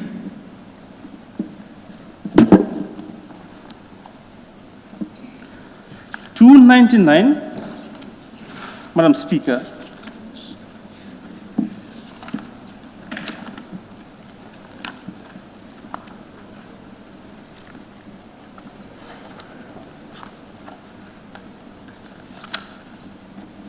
subsection 3.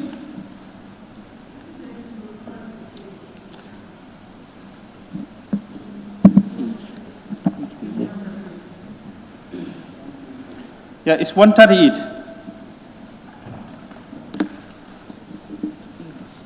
You read about subsection 1, you read about subsection 2, you read about subsection 3, and you compare it to the 1997 Constitution. I believe the people of this country are not, majority are not politically aware.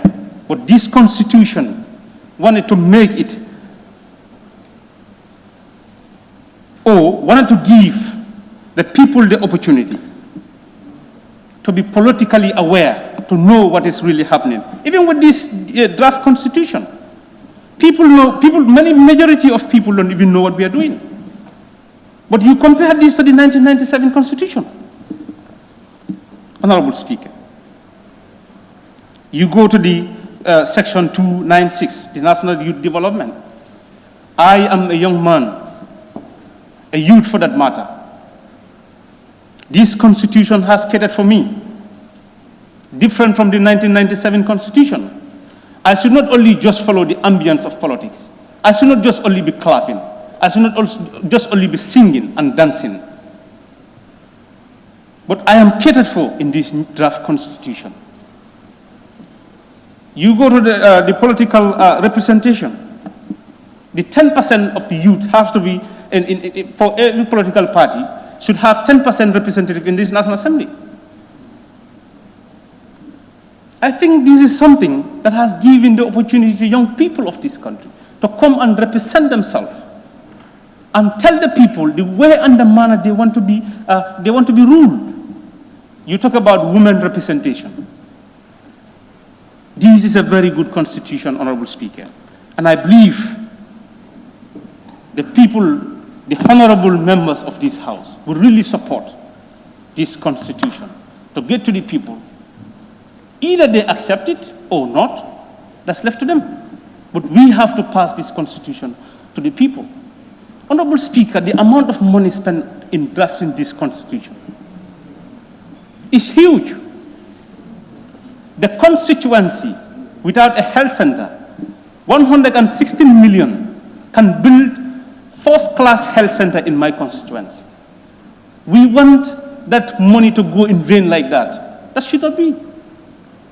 Please, honorable members, I believe you are going to support this.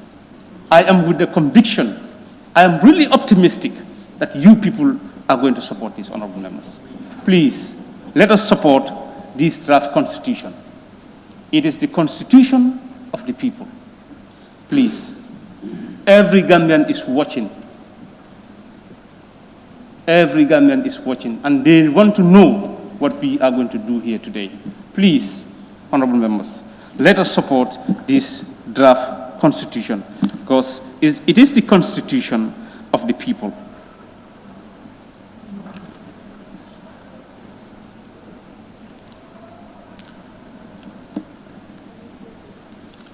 I think, Honorable Speaker, I wanted to buttress on certain points, but I think there is no need because majority of the members have spoken on those areas.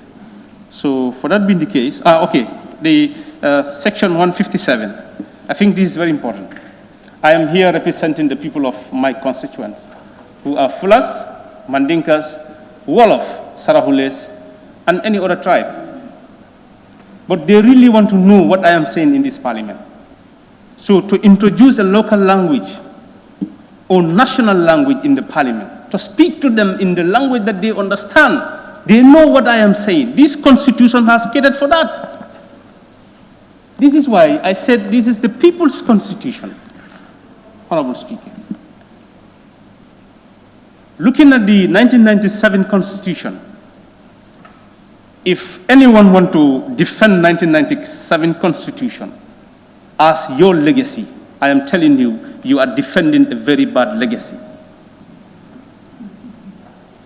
There are a lot of things in that 1997 Constitution that did not coupled with our current realities as a nation. On that note, Honorable Speaker, I want to thank you. Honorable members, we still have some more interventions, and it's almost getting to 2:30. So I'm just thinking of suspending this session for a short break so that we can stretch our legs. And if you agree, we come back at 3:30. Any suggestions? It's a proposal. Let's have 2 more interventions. Yes? Okay, so thank you very much. In that case, I will suspend the sittings and we will resume at 3:30 to continue with the debate. We still have some couple of honorable members to make their interventions. Thank you. we suspend.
Huh?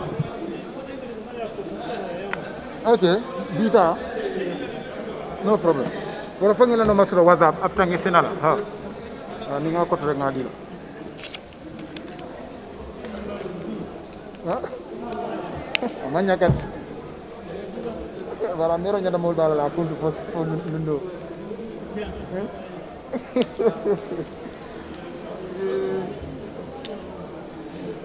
Boy, mana dia?